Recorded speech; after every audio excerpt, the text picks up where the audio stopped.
and gentlemen, welcome to the Prospect Podcast. I am Coach DePascal. Coach Schumann will be joining us momentarily. We have a great guest on today. Coach Chris Fisher from Ridgepoint High School, offensive line coach, Texas. It's in the Houston area. Longtime science teacher as well. Always love guys that can wear multiple hats. Also, the assistant girls track coach and has run Texas high school football chat on Twitter or X or whatever the hell we want to call it since 2015, Coach. Yes, sir. That's right. Yeah. 2015. Yes. So just another hat that he wears. But we're excited to talk to you, Coach. Appreciate you taking the time. Welcome to the podcast. Thank you. I'm happy to be here. I'm honored to be reached out to and invited on. Nah, listen, it's one of the perks of my job is that I literally get to basically cold call, someone on social media or guys like yourself on the many social media streams or whatever we have, whether it's X, Instagram, TikTok. I mean, I've pulled guys from pretty much all over. And you get all of response. Sometimes you get responses, sometimes you don't. Sometimes I'm talking to guys for months at a time, trying to set things up with schedules and whatnot. But it's one of the perks of the job, Coach. But you definitely jumped out as someone that we would, bring on the show and want to talk to and whatnot. But give our viewers a little bit of your background, your bio, kind of how you got where you are today, and let us know really, and our viewers know who Coach Chris Fisher is. Yep, sure.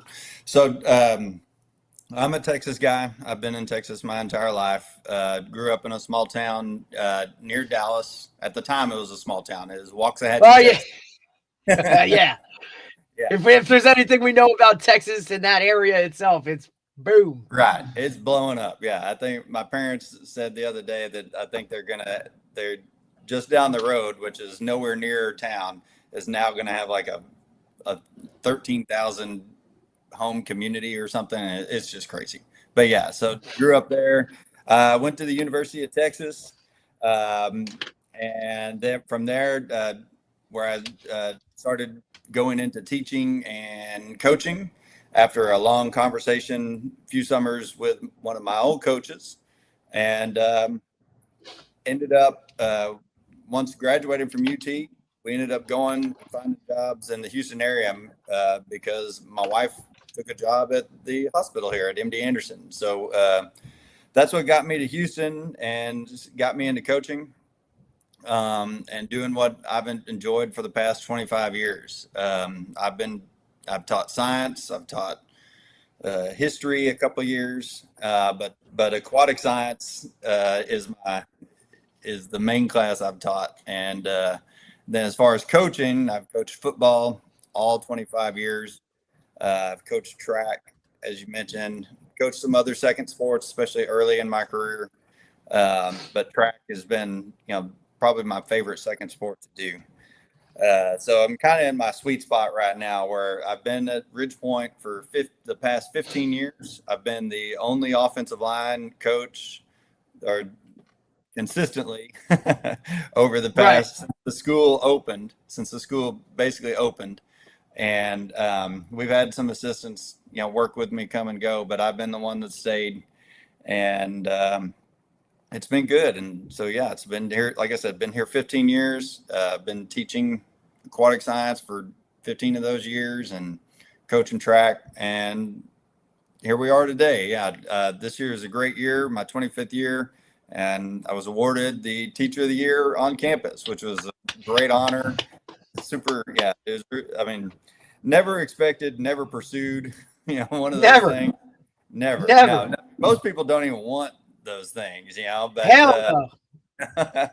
But it was honestly. You're gonna get asked all those questions, like when somebody has something going on, like they're coming to the Teacher of the Year about how did you do it or how did this. I say it to my head coach all the time, like God bless you, buddy, but like I don't need all the keys that you have. You know what I'm saying? Like, hey, somebody's got an issue, like that's the head coach's office. Like you could go talk to him. You know what I'm saying? Like, not my forte. Not my forte. That's one of the reasons I've stayed an assistant my entire career. Me too. I was like looking at, like you're a young coach and you're sitting there thinking, I'm going to climb the ladder. And then no doubt. Once you get to a certain point and it's like, I don't know if I want to do this anymore after seeing what you're doing. You know, but when you get that inside view, you definitely get that decision. Like, do I want to actually do that, or am I happy where I am? And so I've been fortunate to get to Ridge Point and find that happy spot where I've got basically everything I could want. And coach, I think it's so important too, like the stability of it in a game where, climbing the ladder and all those types of things, like those things matter to younger coaches nowadays. I think more so than it used to, right? Like, especially in Texas where, correct me if I'm wrong, but you have to teach in the district that you're coaching in, correct? Or you have to teach, right? Like it has to go hand in hand, and you're required to coach another sport. Am I correct in that? So you are required. I think the basic of the law is you're required to be employed by the district to coach there. Now, different districts, Correct. the different districts can, like make a bigger requirement. Like my district doesn't allow you to be anything less than a teacher. You have to be a teacher, a campus teacher, Right. in order to coach. And we're a Right. big suburban district, so they really want. I mean, you're on campus now. No doubt. There are schools, And there's something to be said for that. Like, no Yeah. doubt. You know what I'm Oh, saying? Like, there is seriously, I'm a 100% firm something to believer. be said for that. Big time. You know what I'm saying? Like, it was one of the reasons I kind of jumped around in the beginning of my career, right? Because you were trying to find that where can I teach and where can I coach at the same Yeah. kind of spot, right? Also, hey, I don't know if, I'm a middle school teacher. Am I a high school teacher, right? Like, am I Right. urban? Am I suburban, right? Like, you're trying to feel that niche of where you really fit into the Yep. puzzle, like for yourself personally. Especially because I didn't graduate from college with, thinking I was going into teaching. I mean, hell, I was working at a pharmaceutical company making way more money than I ever will teaching or coaching. You know what I'm saying? But that wasn't the right fit for me. I didn't like that. I didn't enjoy that. And, I was fortunate to be around some really good women who were like, hey, if you don't like this and you don't want to do this for your whole life, then you got to go and figure it out, because you're going to get caught in this money trap of you're going to start living a certain way and you'll never get there. Right. So I love them for that. And I'll forever be indebted. But that teaching world of teaching and coaching in New Jersey has just really started to kind of almost enforce a little bit of that, where certain districts are now saying like, hey, if I'm paying you as a teacher, then you're going to coach here. You're not going to go to the neighboring town, or you're not going to go somewhere else and, take kids or do whatever. You're going to teach and coach here. So it's interesting to see how certain districts and certain states kind of, monitor that. Yeah. Yeah, And, we have something similar. We have dual contracts where basically, like if you sign up to coach, then you're locked into a dual contract, and you can't just back out of your coaching in order to just Right. become a teacher. You have to resign your position and put your position at risk, because No doubt. we're even Texas, as ingrained as everything as football is into our school system, we are still facing that teacher and coach shortage that a whole lot of other places are too. No doubt. And it's unfortunate that kind of goes hand in hand, right? Because, at the end of the day too, right? Like, it has to monetarily work. You know what I'm saying? Yeah. Like, it's really difficult. And I'll speak for Jersey, right? Like, it's really different, and we have some of the best teacher salaries in the country. You know what I'm saying? Like, there's no doubt, but there's no way you could survive. And if you are, God bless you. You know what I mean? Like, as a on a single teacher salary within a home where, my wife could stay home and be a stay-at-home. You know what I mean? Like, that's not going to happen here in New Jersey, especially in a state where, we literally have people on top of people, the most densely populated, state in, at least Texas, you're kind of spread out. I mean, I get it when it comes to like, certain, like where you are in the Houston area or Dallas, Fort Worth area, right? Where it's kind of exploding and building up. Like, there's nowhere to go here in New Jersey unless you literally start stacking people on top of each other, which is, what they do, right? Like, so it just goes up. It doesn't exactly spread out. There's not land. And then we kind of like, that kind of goes into the whole hand in hand of how the system actually works, right? I'd love for you to touch on that a little bit, Coach, especially as a teacher as well. Just like your day in, day out of what goes into being a teacher and a coach in Texas, because it is very different, the model, when we look around the country at how it's kind of structured throughout the day. So if you could touch on that, Coach, that'd be great. Sure. So as a teacher, and in my district, we have a teacher is hired. We have six class periods out of 7 that we are teaching, and then 1 conference period. So out of those 6, 5 of them are my science class, and then 1 of them is our athletic period. So we have athletics during the day, and it's up to our campus what period of the day that fits into. So ours, we do it around the lunch period. We do it 5th period. There's other schools that'll do like a 1st period or a 7th period. Yeah. Yep. And then we'll have like our freshmen, so we do 5th period, our JV and varsity, and 7th period is our freshmen.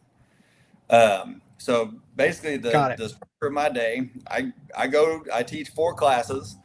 So I go and teach my science, teach aquatic science, teach them about the world and the oceans. And then after 4th period, I got to hustle out to the field house and get changed. And then we do 5th period football. And so there's days that we're outside all 5th period, going through some like quick indie, quick group, or quick group, quick team, for about an hour. And then they go to lunch. Fortunately for me, I have my conference period right after 5th period, so I get some time to. Oh, that's beautiful. That's beautiful. That transition, and then I go finish my day, 7th period, my last class of the day, and then I go back out for full practice after school. And so we end around, our school day ends at like 2:50. So we start practice at 3:30, which means we're going to about 5:15, 5:30.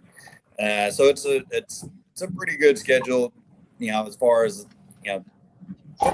football. But when you have football practice and you have that a lot during the period, you have a lot you can accomplish. So it makes it a whole lot easier. No doubt.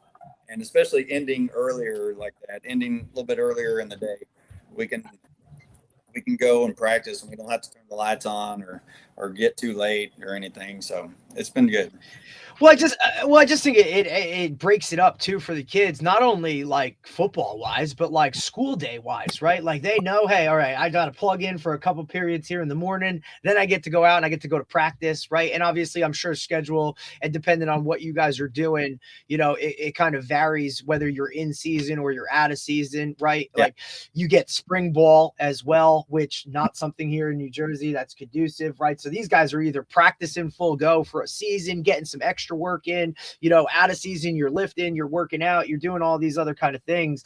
And then they can kind of, go back to, they get some food, they go back to class. It's more of a college structure in that, you're not kind of like tied down from 7:30 a.m. to 3 o'clock in the afternoon of just being forced to stay in that school type of setting and we know that a lot of student athletes, like, that doesn't work for them. Like they need some type of shuffle or breakup within that day. And just the way, and every district I'm sure has their own spin on it, but just the fact that administrators and the structure of the entire system is geared towards having an athletic period within the day, it just changes the game. It does. It really does, because we get to work with our kids at practice, but then I'll go back and I'll have those same kids, because I teach a junior and senior level class. I see those kids in my class, and so I get to keep tabs on them there, and just continue to build that that connection, that relationship with them outside of the football field, and then they get to go have that break, and then seniors, it's even better, because there's a lot of seniors, if they take care of their business their first 3 years of school, they can end their school day technically after football practice, 5th period. So after, because they could have, if they do it right and they have a good counsel, they can get 6th and 7th period off, and then they can recover fully after school. No doubt. Yeah. So it's a really nice setup for them, especially. Right. And it also gives you as a coach just more of that one-on-one individual. Like you're not just rushing around after school to get on the field and then you're trying to throw 1,000 things at them. And you got, before you know it, you're at 3-hour practices and all this other kind of stuff. Like it allows you to kind of break it up. And for the younger guys too, as well. Like, you know, we all know that high school football is about development, especially at a public school.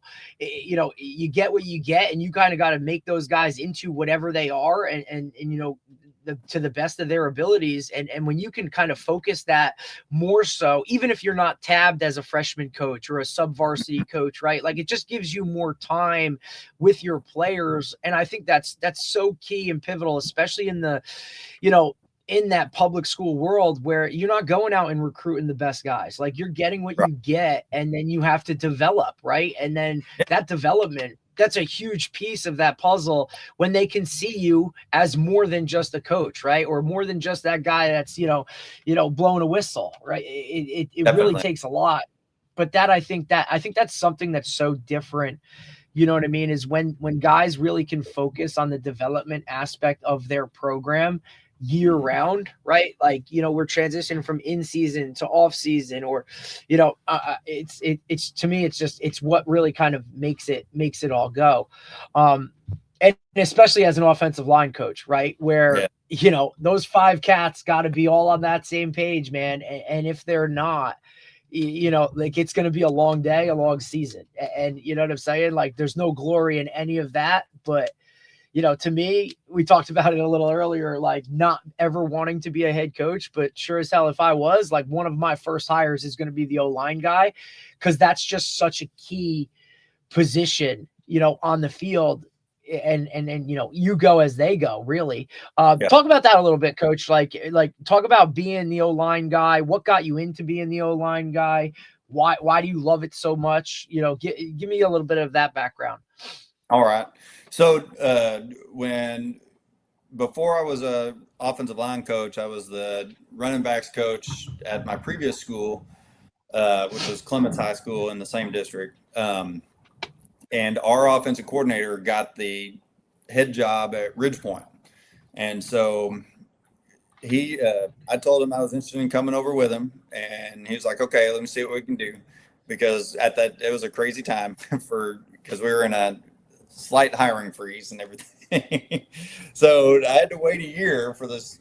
And then he came knocking on my door and he asked me like what I'm all certified to teach and everything. So I got there, and because I knew the system that he was putting in, he trusted me and he was like, I want you to be an offensive line. I want you to coach our offensive line. I was like, fine. I was like, I love that. You know, it's one of those things that like when I was coming up as a freshman and a JV coach, just watching the varsity offensive line coach work and figure things out, it was something that I was drawn to. I think like, you know, mentally, it's something that just like clicks with me. I did play offensive line in high school in a Veer system back in Waxahachie, and that's part of it too. You know, and I had good offensive line coaches, but just the more I got into it, the more I talked to those kids, and the more I got to like breaking down my part of film, the more I just knew like, oh man, this is it. This is what I want to do. I love coaching the offensive line. I love teaching these 5 guys. I love, you know, like figuring out, you know, what, if any, adjustments we got to make this week on the scheme. You know, what do we have to do to pick up this stunt, all this stuff. So once I became the offensive line coach, and I just, like I said, I loved it. So I've been doing it ever since. So it's just, you know, part of what I do. Amazing. Coach, no doubt. Yeah. Nice to meet you, Dave Schumann here. You guys have been really had like this year, obviously in particular, you guys had a great season. Yeah.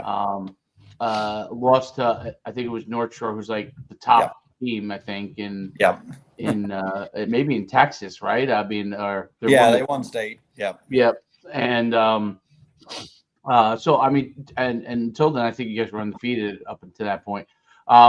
talk about, what was some of the key elements in that season, and particularly like the linemen you work with, like, because obviously the score amount of points you guys are scoring, and must be nice. And that's an area that has a lot of obviously really good athletes in it. But talk a little bit about that. Okay. So, yeah, we did have a really good season. We're one of those things we had. You mentioned the linemen. I can't. The best seasons we've ever had, we've had really good offensive linemen. Back in 2015, we went to the state semifinals with what I thought, like at the time, probably my best offensive line I've ever had. This year, I mean, very fortunate. We had 3 D1 signee offensive linemen that are giants, and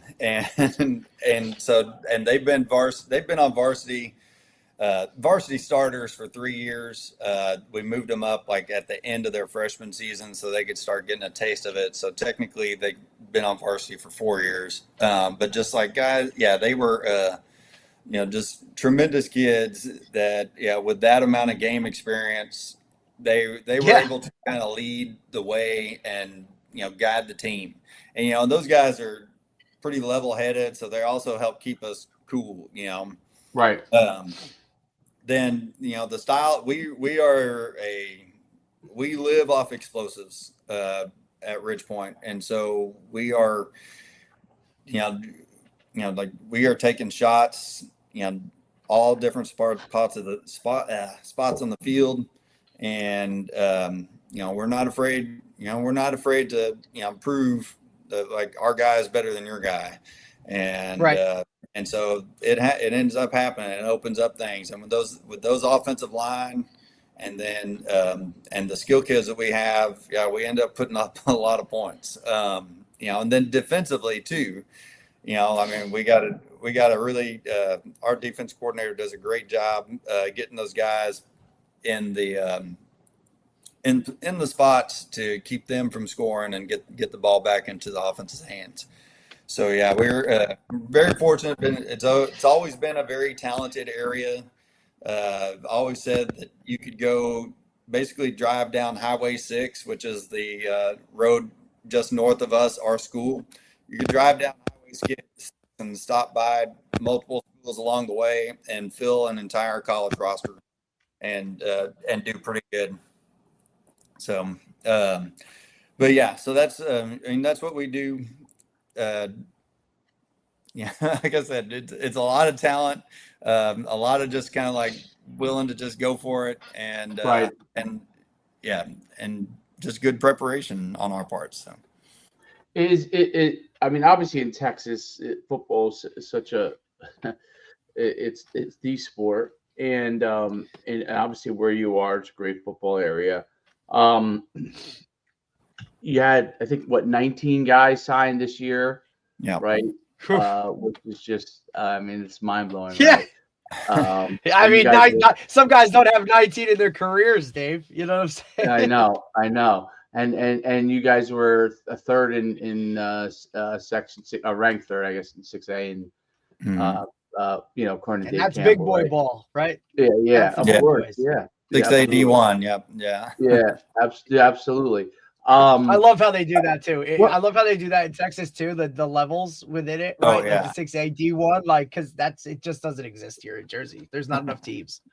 What is the when you're managing, like you said, you had 3 big time Division I guys on the line alone, and you're managing that type of talent. And then the O-line, one of the beauties of the O-line is like you'll have guys that might be starting that maybe they're not gonna.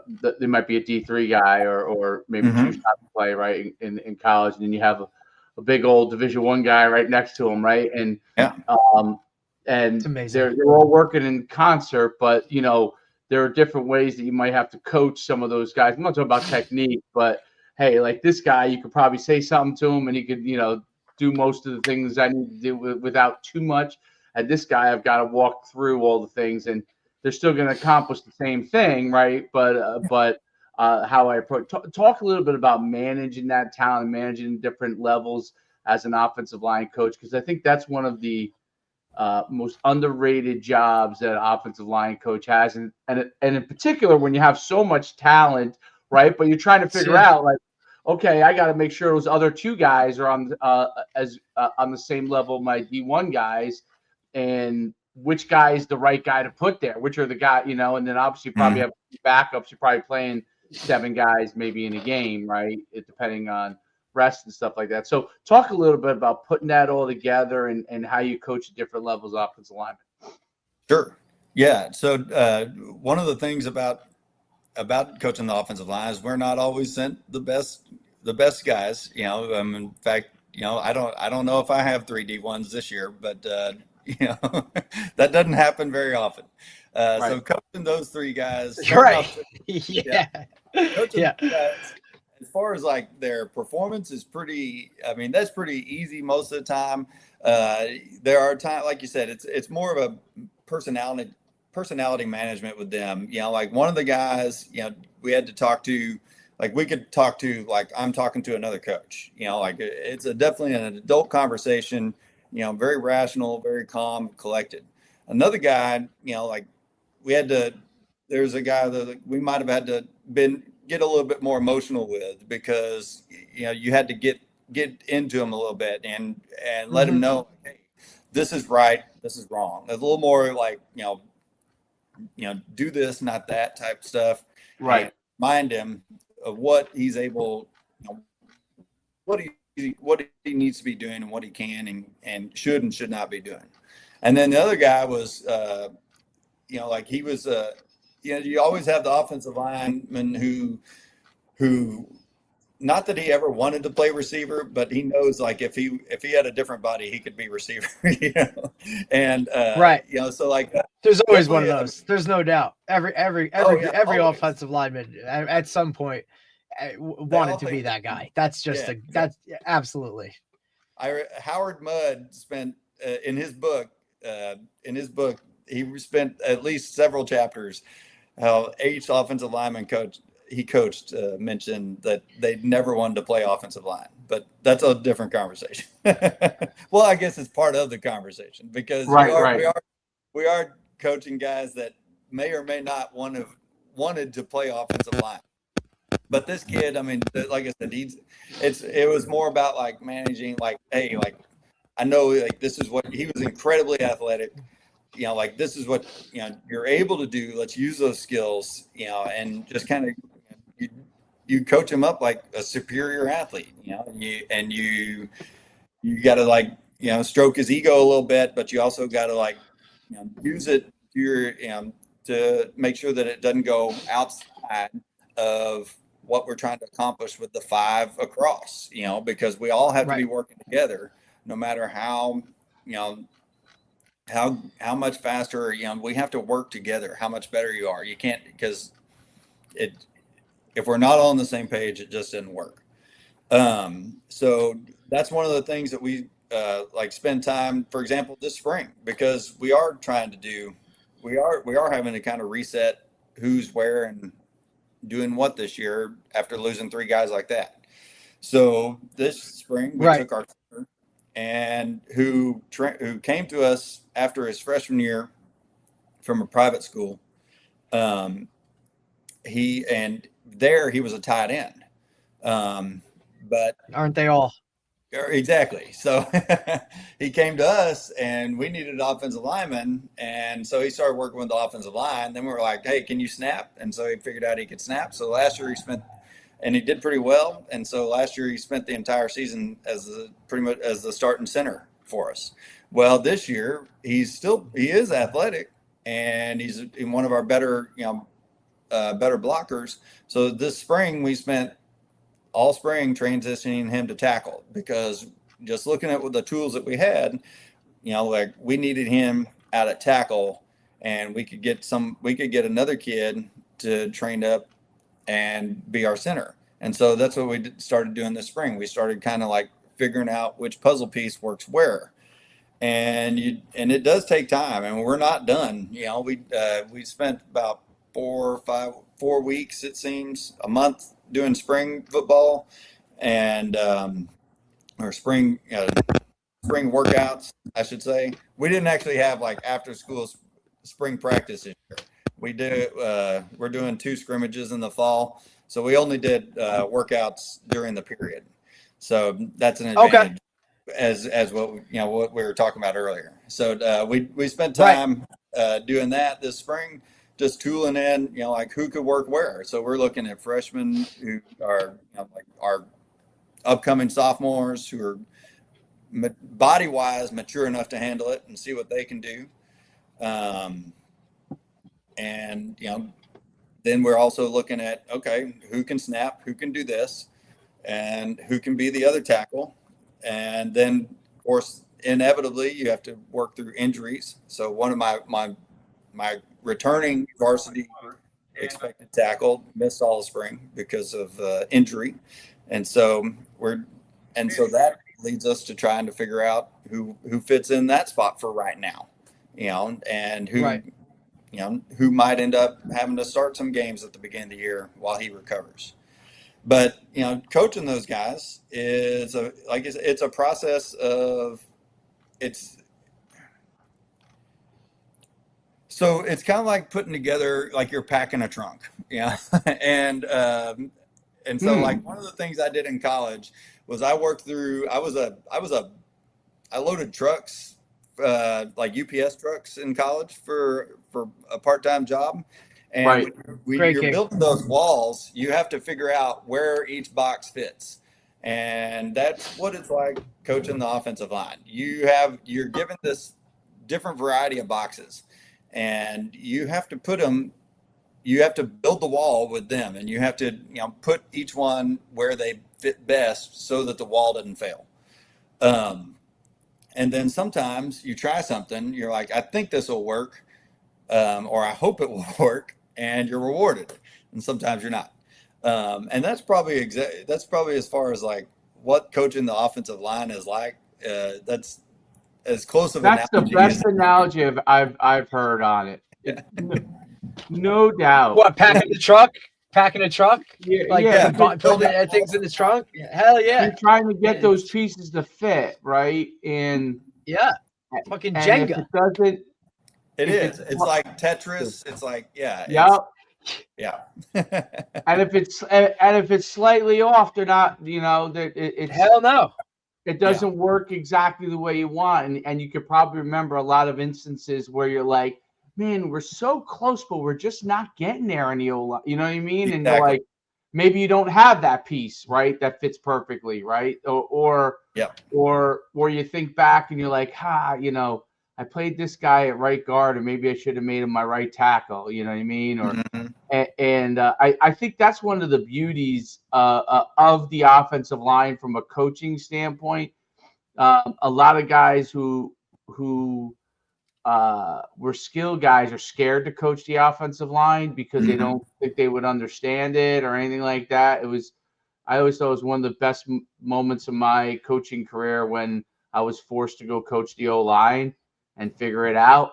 And I was like, okay, and I did. And it was really just a great learning experience. But that's exactly like your analogy is so spot on, because when it's really working and you're like, okay, these are my 5 guys and these are my 2 or 3 guys that fit roles, like this 6th man goes anywhere, okay, this is the guy who's going to go in if something happens to my center, and like when you have that all like worked out properly, like you're as an offensive line coach, it's working great, and you're like, okay, I can actually sleep tonight. You know what I mean? Exactly. But when it's not, when you just can't, you have to keep tinkering with it, and and you're like, I don't know if I'll ever get to where I want to this year. You know what I mean? On that group. Yep. Not that they can't still be very good, but you have a vision of what fits for that team each year, and you're constantly trying to get that group to that. And then when you see them start to work together, it's just an awesome thing. Those kind of moments with the offensive line, it's just awesome when they're working together and they start to all work in sync. And it's to me, because obviously they don't, it's one of those things that's not as talked about as much, but to me, it's what makes football football. Really what makes football. Like, especially in today's world where obviously flag's so big and, a lot of these other things that are football, but like really focus more on skill players. Yep. The offensive line versus the defensive line, those two sides of the, offensive line and defensive line are the things that make tackle football what it is, because without them, it's just like any other game that we all play. Yep. Skill oriented and linemen might not like that I say skill orientated, but like really like purely hand-eye coordination based, body based movements. Every other sport is like that, other than maybe rugby, who has some, obviously a large element of it in their game. So that's what I think makes football really, really unique. Offensive line versus defensive line. And no matter what skill guys you have, and obviously guys who can get explosives, it's the greatest thing as a coach, because a team could be stopping it, and all of a sudden one of your guys just breaks one off and you're like, okay, we got him a crease and he went to the house. That's awesome. Like that's what you're constantly working for. You're like, we just got to get this guy a crease, But that's what makes football so unique. Like, we talk to all the speed and strength and conditioning guys, and we're always talking about speed, and how important it is. Obviously, every position needs speed, but without the guys in the middle, all of that other stuff that we're working on, it just doesn't matter. It just doesn't matter, right? And then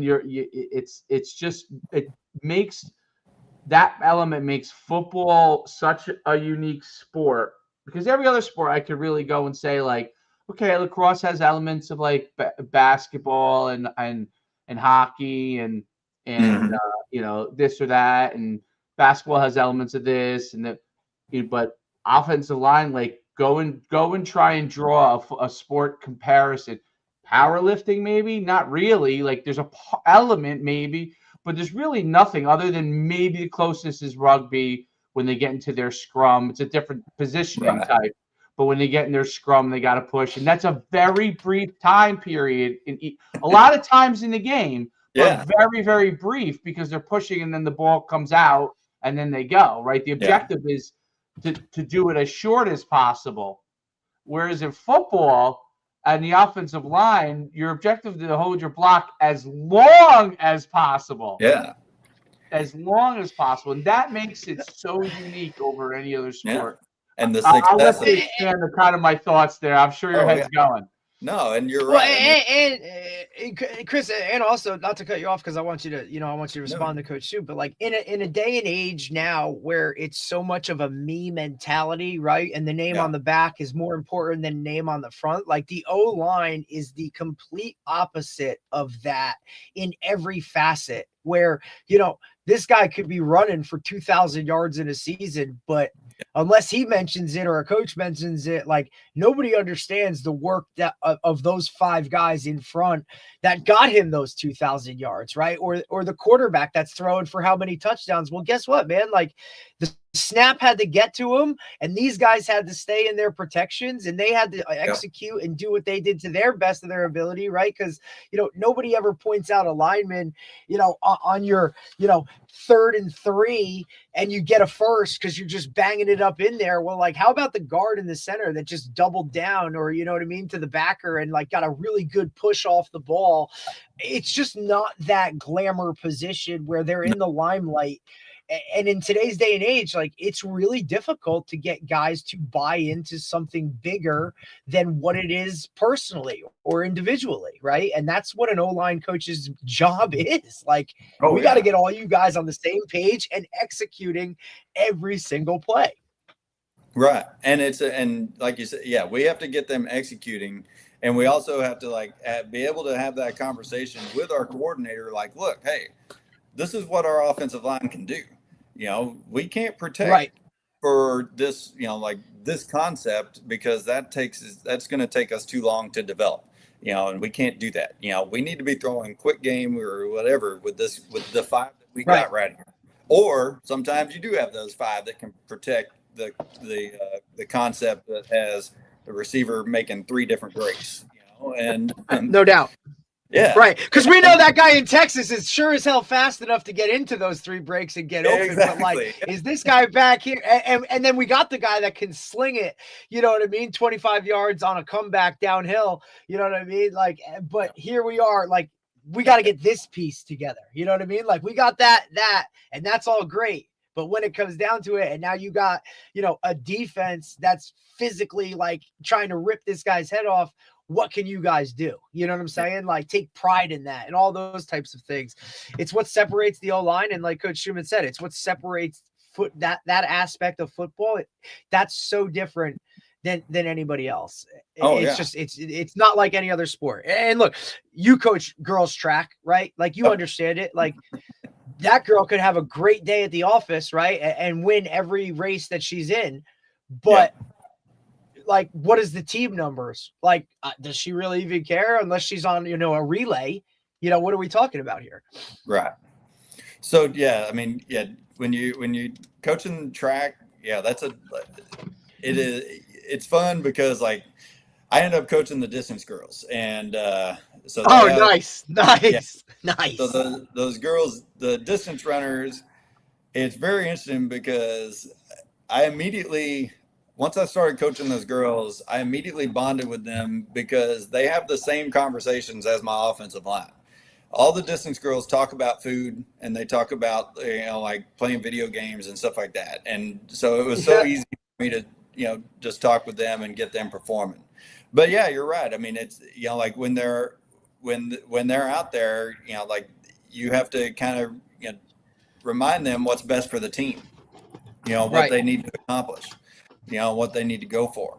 To me, like the only thing that's like close to the level of, or to the same kind of responsibility as the offensive line is the secondary coach, because they got to get that shell to cover for whatever they were trying to do with the front. If the secondary can't cover for this blitz, then that's a tough existence. Makes it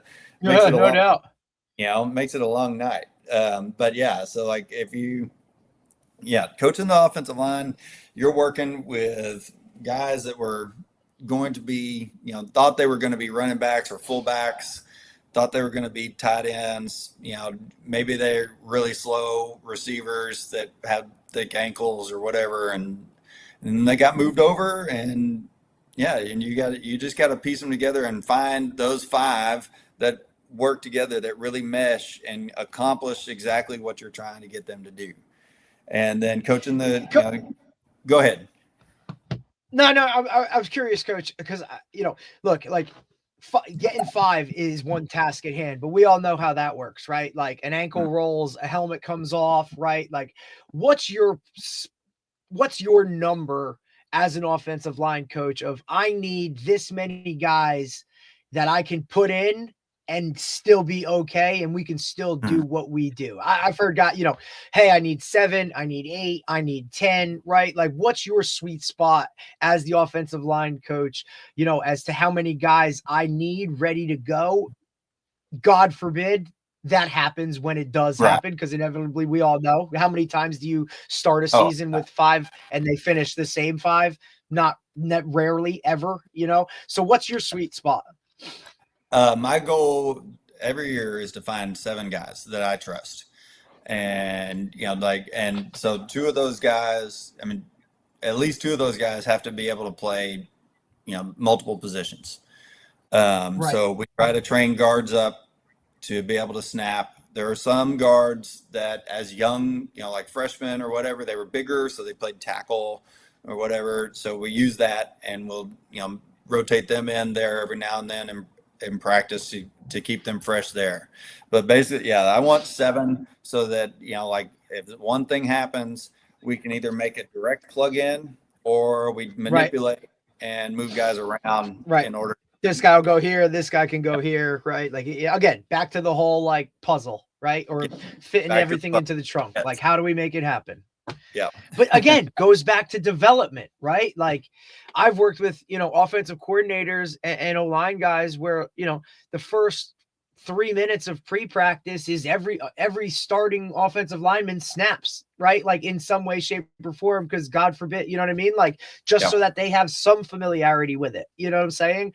I think in high school, obviously depending on level and whatnot, I think you can get away with, training guys up to be able to do certain things of, hey, this guy can go to guard, this guy can go to tackle, right? I think it depends on obviously the offense that you're running more so, because you're talking about body shape and forms and things like that. And hey, we can get away with this guy, quote unquote, at center because he's always working with somebody, or you know what I mean? Like, hey, this guy's 6'8", like, can we make him a guard? I don't think he's going to be the center. You know what I'm saying? Like, you're trying to manipulate it within your roster itself. I'm curious your numbers, coach. Like, what is your, as a varsity O-line coach at the school that you're at, what's your room numbers wise? Like, how many guys are you coaching up on a daily basis when you go to, say, Indy? Oh, so varsity only. It kind of depends on the number of seniors, but it's somewhere usually around 10 to 12 for varsity. And so like what that depends on is how useful those seniors that are, not starters, how useful are they? Can we trust them? Are they one of the 7, or are they, game finisher guys? And then the which you rest had to deal with a lot this year. So like, it's a nice problem to have of like, hey, let's go take a knee. And then, then when you add in the JV, so JV, sometimes we're only, because we at my school, we field 2 JV teams. And so there's going to be 11 to 12 total JV offensive linemen that are divided up among 2 teams. And to me, honestly, when we talk about puzzle, those guys, the guys, the 2 coaches that travel with the JV teams, those are the puzzle masters, because like sometimes when those JV kids go down, and then they're like, okay, who can we put in where? Oh, wait a minute, we got a backup defensive lineman who played offensive line his 8th grade and freshman years. All right, dude, you're at guard now. Let's go. And so that's what we try to do. So for Indy, with a full squad practice, we're looking around 20 to 24 kids total. And so then we'll divide up, when we go, like I said, when you go JV varsity split, then, I'm working with 10 to 12 guys. And then the JV kids are running scout, and they're rotating over there, getting their reps. So. Coach, awesome stuff. I wanted to shift a little bit to your Texas high school football chat, because you have it's amazing. shirt it's on cool. There. Yeah. Yep, So we got to touch base on that, because you got the shirt on there. I've seen. How long have you been running that? Because I've seen it around for quite a while. How long have you been running that, and kind of talk about the genesis of that? Okay. So I've been doing Texas high school football chat since 2015. And basically what it comes from is around that time, I was on Twitter and just getting more involved on Twitter. And as mentioned earlier, I'm a classroom teacher. So I started seeing all these teacher chats, these like Texas educator chat and stuff like that. And I was starting to get involved with them, and it was fun. It was, it was an interesting professional. It was an interesting developmental process for me, because I was seeing the power of social media on display immediately, because someone would ask a question, and then you would get a lot of answers from teachers all across Texas, all across, the United States, and getting these different perspectives. And so I was like, oh my goodness, this is really cool.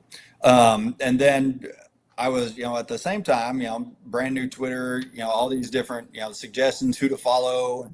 So all these coaches started popping up, and I was following enough coaches on Twitter, and there really wasn't much of a football conversation going on. I was like, dude, this chat format is something that I think coaches would really enjoy. Right. And so in January 2015, I just kind of decided, all right, I'm going to start. I'm going to pick the hashtag. So I went with Texas High School Football Chat, and I crafted 5 questions and put them out there on Twitter. And between like the few followers I had then and everything, we had like a few questions. A few quick people answered, but at the end of the night, everyone was like, "Oh my goodness, this was an incredible experience." And over like the next week, more people saw it, and I would get all these messages like, "Coach, this is really neat what you're doing. I don't live in Texas. I don't coach in Texas. Can I be involved?" And I was like, "Yeah, just get on there, answer the questions. There's no like gate at the door keeping people like, answer the questions. It's going to be a useful experience for everybody to see, what Texas coaches think, what Oklahoma coaches think, what New Jersey coaches think, and so it really just kind of took off from there. And so once people, realize like, hey, we can have a productive conversation on using this social media platform, it turned into a resource where I was able to help coaches every single week and put out, different aspects of coaching, whether it's X and O specific, just, career specific, just different, practice organization, all sorts of different topics, every week for the past, 11 years now. And, it's been an incredible experience because it's opened me up to tremendous people, coaches from all over. I've learned a lot from. I always talk, like I always think like I've benefited. I feel like I've benefited more from Texas High School Football Chat than what others tell me they benefit, because I'm the one. I read it every week, and I learn so much from other coaches and how they handle things. And whether it's either something gives me something new to think about, or it affirms my practice, it's an incredible experience, and it's opened me up just a whole different level of understanding football, and also understanding my kids and helping them progress and develop. No doubt. I think that's what makes social media great. It gave you, these are the positive sides of it, right? Yes. You can open up Texas football talk to the world, right? And people can chime in on their own views on everything, which is pretty cool. And it makes it unique. Is it something that, like, as you continue to do that, is that stayed a hobby, or has it become somewhat a business for you? I'm curious. Probably a little bit of both. Okay. I do have sponsors. I have right away, especially back then where Twitter was just like blowing up. Right away, I was able to get some good sponsors, I really like my sponsors because I feel like they are. I mean, they're trying to make money, but they're also in the business of helping coaches improve their program. Sure. Yeah. And so I do get a little money from them. I like, for example, my sponsors are Just Play Football, Modern Football, which is, the new analytics, which is just blowing up football right now, especially as we're allowed to use those tools during the game. Sky Coach as well, for end zone camera. And that's new to Texas somewhat. I mean, I think we've only had it 2 years now. Whereas outside of Texas, the in-game replay has been something that that other We've had it states for a bunch of years now.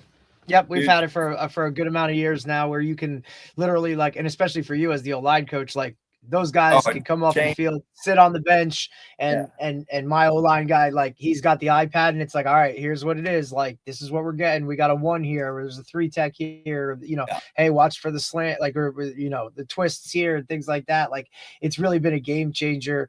Sure. And I know technology wise, like, you guys are allowed to use the go routes in game, you know what I mean? Like, to communicate, you know, rather than wristbands or whatnot, where we can use them for practices and whatnot, but we still haven't, it's no in-game stuff with the go routes.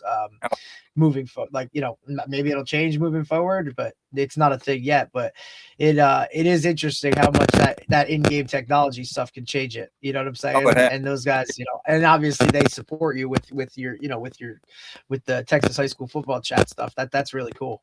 Yeah.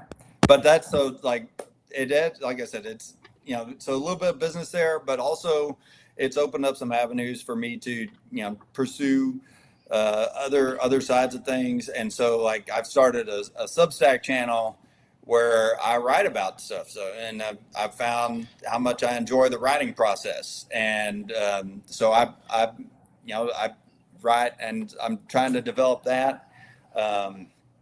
Really not into like any sort of revenue thing, just for as far as just me sharing my thoughts more. And so, yeah, it's become one of those things there where if I don't do it a certain week, and I'll take off, and there are weeks that I don't do it. But it just doesn't feel right. You know, it's just like, it's become part of what I do, and part of my process every week is, you know, I prepare my lesson plans. I prepare the Blitz report, and I also prepare Texas High School football chat. And it's, you know, it fits into, you know, my thought process, and I enjoy doing it. And unfortunately, I've been able to also make a little side gig out of it as well. So really cool. Amazing stuff. It's really cool stuff that you're doing. thank you. I'd love for you to talk a little bit about when you see successful programs in Texas like yours, and you see maybe some programs you play against that may not be as successful. Mm-hmm. What are some of the things that you think that you guys do differently that you think makes a difference? Because what I think makes Texas, at least 6A football, so unique is that, like, if those coaches don't succeed, a lot of times they're let go, right? So because they're you know, they're higher paid, we have more full-time guys. Talk about what you've seen and things that have made you guys successful versus maybe some people who haven't been as successful. Okay.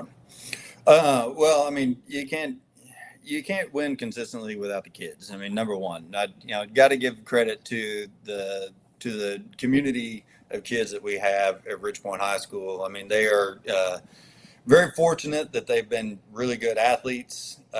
We live in an area that attracts, you know, a lot of former NFL players, a lot of former college players, and you know, and they have athletic kids. And so that's, I mean, you can't, I got to start off by saying, you know, we do have athletic kids. The other thing that we do, I think, that is, as a staff, that we've always done is, you know, we are invested not just in winning games, but we are invested in the program and in the community. And that's because the community is invested in us. Being at Ridge Point High School since the beginning of the school, so basically, you know, and seeing how, and building it when we only had 50 total teachers on campus, whereas now we have over 200 teachers on campus. You know, the community has been directly involved with us since day one, and you know, and that is a big factor as well. I mean, we are, you know, they want us to be successful. They help us be successful. We rely on them to be successful as well, because they, you know, those parents, they help take things off our plates that allow us to get back to coaching. And then, so like that investment in us, you know, is returned because we are invested in them. And we celebrate our parents, and especially those volunteers and everything that they help us do. And we try to get our kids to get back into the community as well. And then as far as like a coaching staff, one of the things that we do, as I feel like we all do a great job of,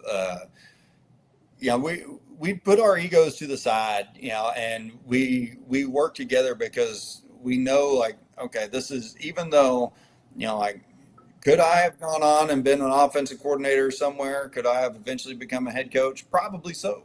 But that wasn't what became important to me. What became important to me was the success of these kids at Ridgepoint High School. And I think pretty much our entire staff is bought into that. And so every week we are, when we're game planning, whether we're facing a team that is 11-0 and will make or break this season for us, or a team that is 1-9 or 1-8, and we're just, they've been struggling. We game plan against them, and we take them seriously, and we want to make sure that we are putting our best foot forward. And so part of that, we communicate to our kids, like, it doesn't matter who's next up on the schedule, because it's not their level of talent that we're facing. We're facing, are we, bettering ourselves? And so as coaches, the challenge is to make sure we don't take anybody lightly, and we keep, performing, doing our jobs at the expected level. And so when we do our jobs at that level, it translates to us holding those kids accountable as well, and keeping them performing at the expected level too. And so those are the things I think that help us, have helped us be so successful every year since we've been a varsity program. We've never not made the playoffs at Ridgepoint, and that's one of the reasons why. And we're, like the coaching staff that I started with, we're on a different coaching staff now. I'm working for the second head coach in school history now. And, but the expectations never change from one coach to the next. I mean, the expectation is for the coaches to give their best every day, and for us to, make sure that the kids are too.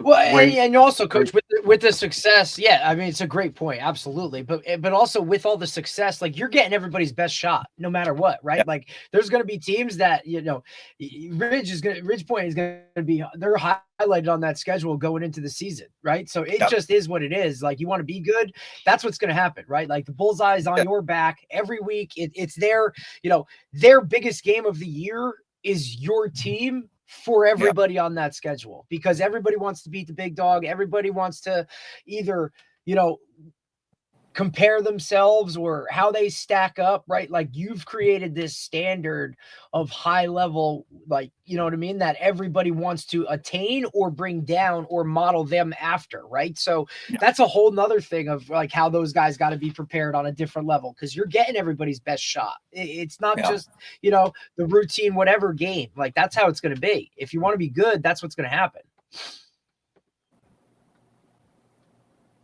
Oh, definitely. Yeah. It's you've got to be ready. We've gone into games where, we definitely should have, beat them by 30 plus. And then we ended up almost Doesn't going happen. over. Yeah. Because they came at it, and they were ready. Right. And or you just know how it is. Like, you play to the level of what you're playing sometimes. You know what I mean? Yeah. Like, sometimes good teams are in games with teams that it should be, a blowout, but that's just what it is, right? Like, it's high school football, and it's what it is. So you develop that winning mentality of, hey, take care of business and let's go. And that's difficult. That's part of coaching, right? That's that mental side of it that you got to go into every freaking game knowing, like, hey man, you're going to get everything under the sun. And guess what? We may have prepared against seeing, an odd front, and all of a sudden you come out and now it's, they're not a 3-4, they're a 4-3, right? Like, guys will go out of their way way to game plan and prepare for certain teams and just throw stuff out there to try and get a win, right? Because talent wise, and I understand where you're at, like in that area, you're going to see high level talent every week, right? Like unlike a lot of teams. But at the same time, collectively, you know, opposing coaches, hey, we can't stack up against, you know, 19 signees. So Right. we got to do this, or, you know what I mean? Like coaches overthink shit and go crazy with certain things to try and get a W. So, I mean, you're probably seeing some of the craziest stuff just on a regular basis, just because guys are trying to take down the big dog. Oh yeah. Well, and then also, I mean, sometimes the great thing about getting your best from everybody, because even though sometimes those teams that are struggling, they still have good coaching staffs, and no doubt those guys work too. You know what I'm Yeah. saying? Like those guys put in the time just like all of us do. Sometimes it's like, hey man, like nice call. You know, Yeah. like you got to give And the rewards where it's at. yeah, and then sometimes, and there's times that we've won by 3 or 4 touchdowns, but that team still revealed a hole A in weakness. some part of Yeah. our game, and Something so we got to clean up. oh shoot, we got to fix that. We can't let that No happen doubt. again. Yeah, Right. Because down the road, like that's going to come up, and it's going to, if we allow it to keep happening, like that's how we're going to lose, is right there. You know what I'm saying? Yeah. Like, thank you guys for, you know, showing us that that's our weakness. We need that. You know what I'm saying? Like, listen, it's just, it's so cool too. And honestly, you know, to go back to the high school football chat stuff a little bit, you know, coach, it's one of the things about like this podcast, we talked about it a little bit off air, of like, you know, you create a network within it that, you know, you would never talk to some of these people having not had these platforms.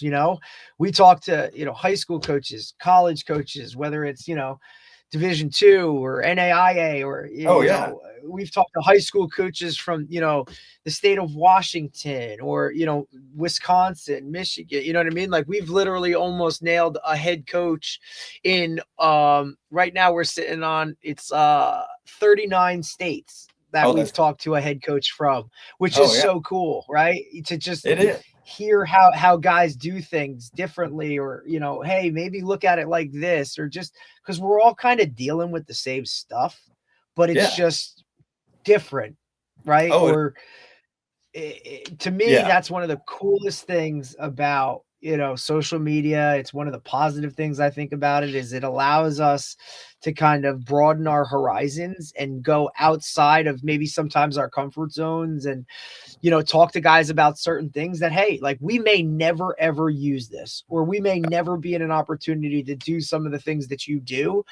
but guess what? Like I can take something away from it, right? Or I know somebody that could, hey, maybe that could work for, you know, whatever. Like that's the really cool aspect of what these kind of platforms can do.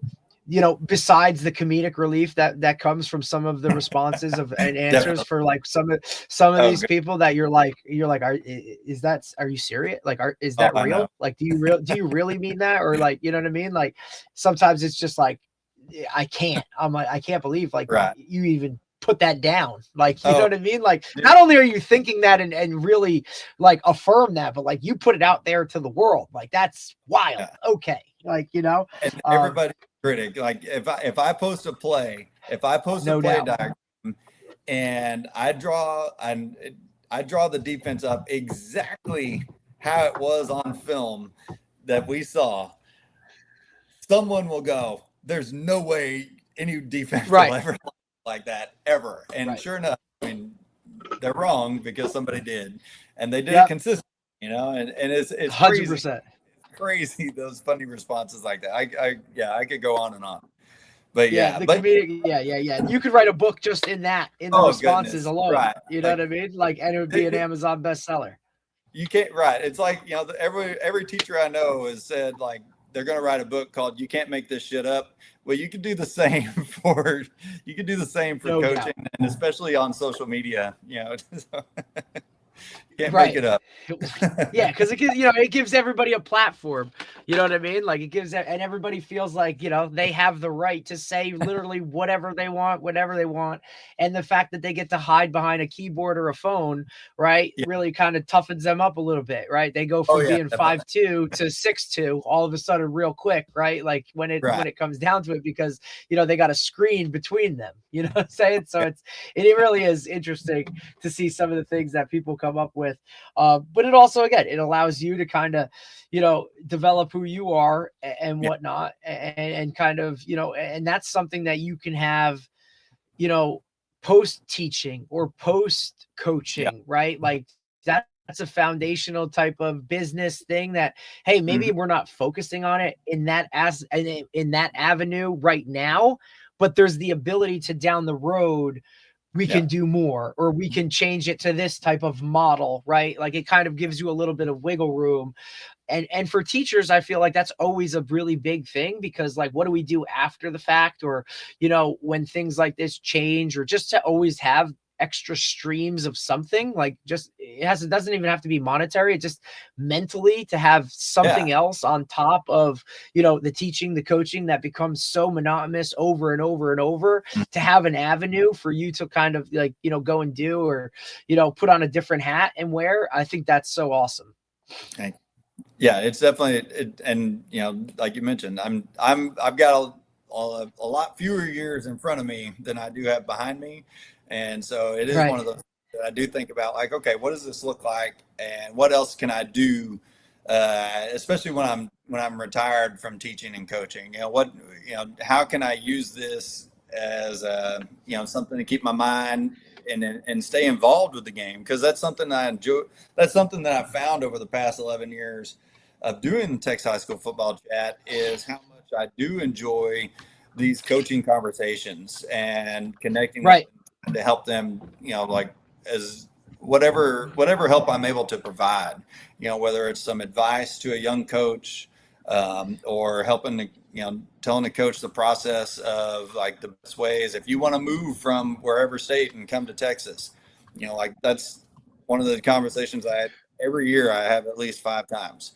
And, there's no doubt. Well, because it's an appeal, right? Like guys want to come to Texas to coach high school football, because, you can ultimately be a high school football coach and survive in the world, right? Like as a career. And it's something we talk about on the show a lot, right? Obviously state to state is so different. I mean, you look at a state like Florida where, they're always mentioned in the conversation of being one of the top high school football playing states, yet their coaches get paid absolutely nothing, right? Where, they've now like put a law together, right? Like on wherever, and just, or whether it's, your stipend based coaching, or, hey, like you can't be an administrator and coach, right? Like there's just so many things that go into it. That I think it's always so interesting when we talk to guys from other states, but the way Texas does it, and Georgia's kind of right there with it, how they take care of coaches and teachers like on a different level, because they understand that the investment in them is an investment in our student athletes, which is like the people responsible for how this country is going to be in a couple of years. Like, hey, we should probably pay those people pretty well, right? Or take care of them in some way, shape, or form. And guys are interested in that, right? Like, can I go from New Jersey to Texas and coach and live, and what's the lifestyle like, and all those kind of things. We just talked to a coach that did it when he was he was from South Carolina, and he made the move, and now he's at Forney High School and he's loving life, right? Because it's just it's a different move, but it's all of those things. And without people like yourself that are willing to have those conversations, like those guys would never know of that, or be comfortable enough to make the move, right?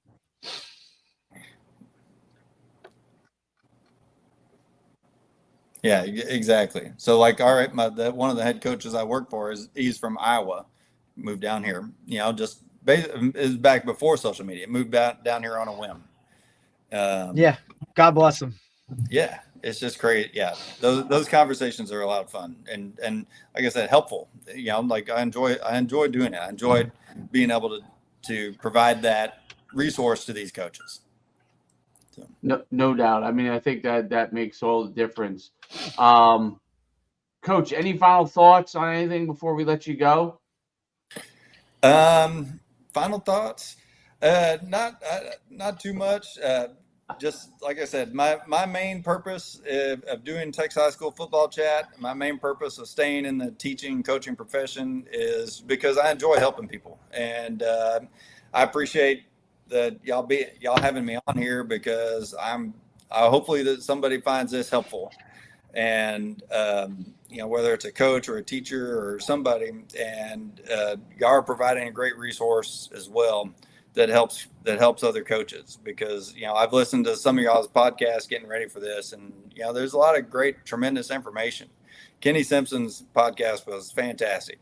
Just especially he's another guy that I've met because of social media, and he does a lot to help out coaches, and that's really what it's all about.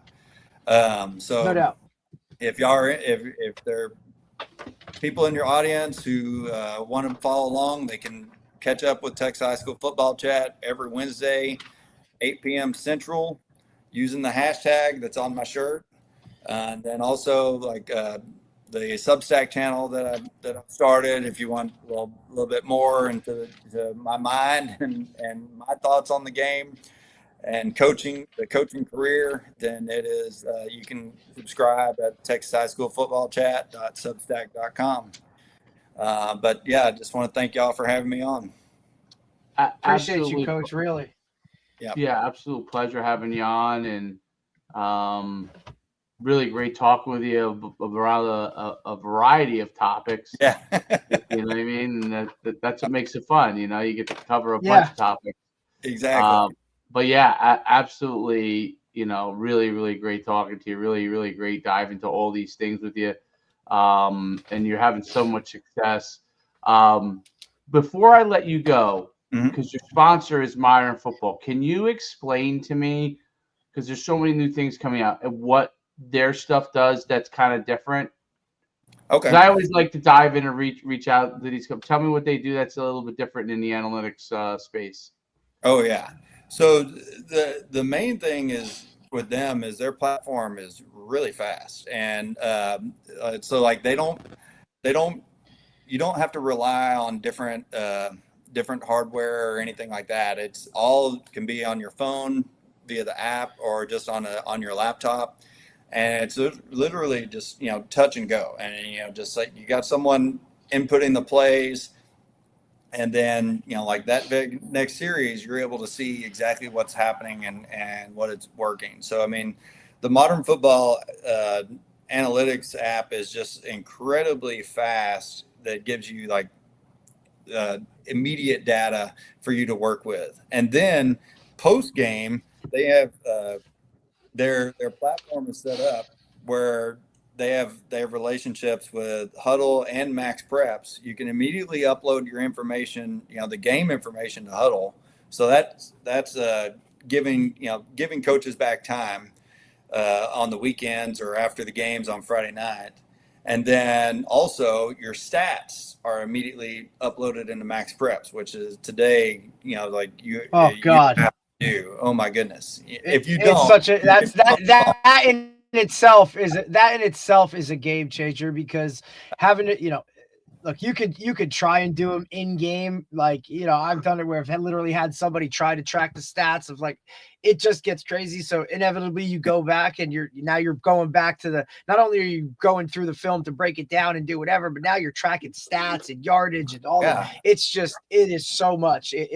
Anything that can make that better. Like, here we go. Cause I was a JV stat coach. Yeah. I was the stat coach guy when I was a JV coach, and I had this whole like big spreadsheet that I was like writing everything down. And yeah, I mean, just knowing what that does, knowing that this platform makes that guy's job that much easier, and uploading it immediately for post game into Max Preps, it saves that guy time. It saves your head coach a phone call in the morning from the parents who are asking, "Where's my baby's stats?"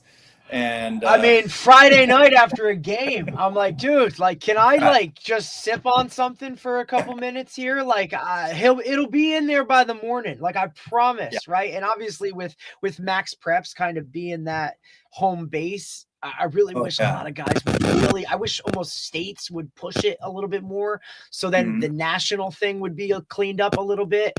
But obviously, certain states do things a certain way.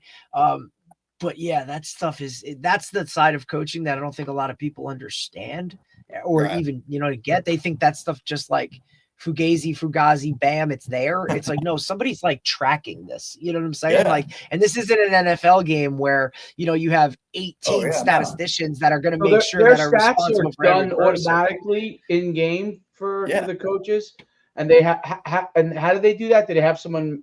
It just well, in modern foot, so like it's the same guy that's putting in, like putting in the plays and stuff, because you put in the play, the result. Got it. Okay. So it's putting together analytics. It's also putting together the stats, because you can upload, your roster and all that as well. And so it's just really like touch, and it's all in. And so coaches are getting feedback during the game. You're getting it's amazing at the end. It's an incredible platform, and one of the easiest and fastest that I have seen and that people have presented to me. So it's incredible. And the fact that it's one-stop shopping, right? Like everything's kind of in-house, right? Like you're not, these guys do the stats. Because then if you have an issue, God forbid, right? Because that's always where my brain goes, is like you're talking to the person who actually does it. You know what I'm saying? You're not, you got to talk to this one for this department or this. Like it's all one-stop shopping. That makes things so much easier. And for coaches that, you know what I mean? Like a lot of coaches, that's not their forte, right? Like, or someone to have someone on the staff to be that person. Because look, that's what mom and dad want to know about, right? Or again, those quote unquote, the key is the in-game data, right? Because you got the in-game data. That's big. Yes. Yeah. Mm-hmm. Right. So you can make decisions as you're getting into the game. Exactly. You're not guessing. Yeah, you're not sitting there guessing. You're not going, well, I think this will work. You can look and see, like, oh my goodness, we've been gashing them. No, it has worked. Like, yeah.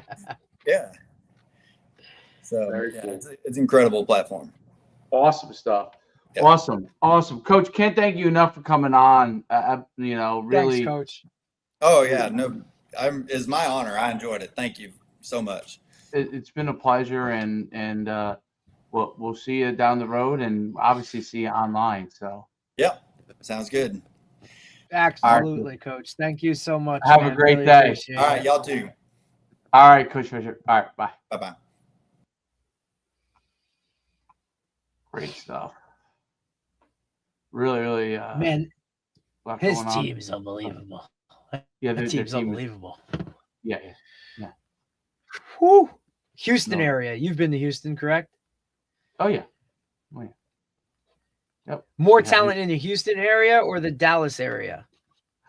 Well, that North Shore team is supposed to be this top team in Texas. That's always the debate in Texas. Got it.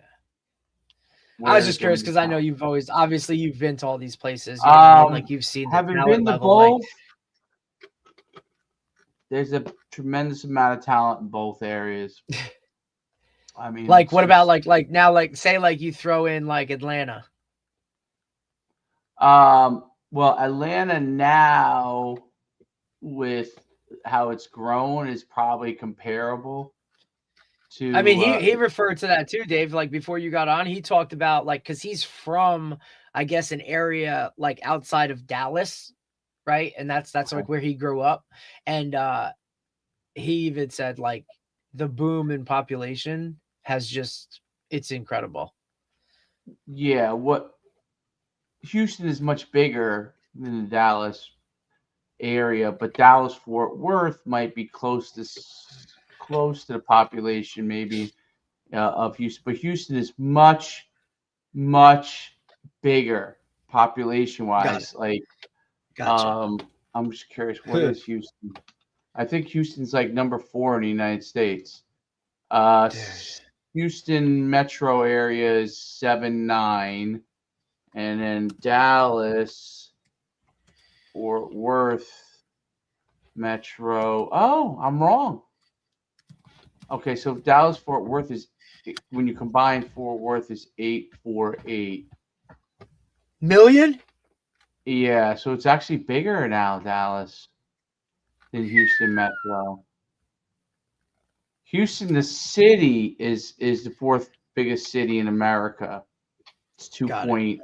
2.4 million. But when you count the metro area, where there's a lot of you have to Right. account for that in Dallas because most of Right. Dallas is suburban.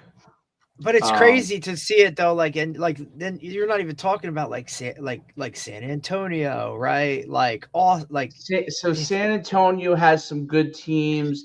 Austin is very good. Certain teams, but it's not. So like like that. Lake Travis, Round Rock. There's another one I'm missing that's really good in Austin.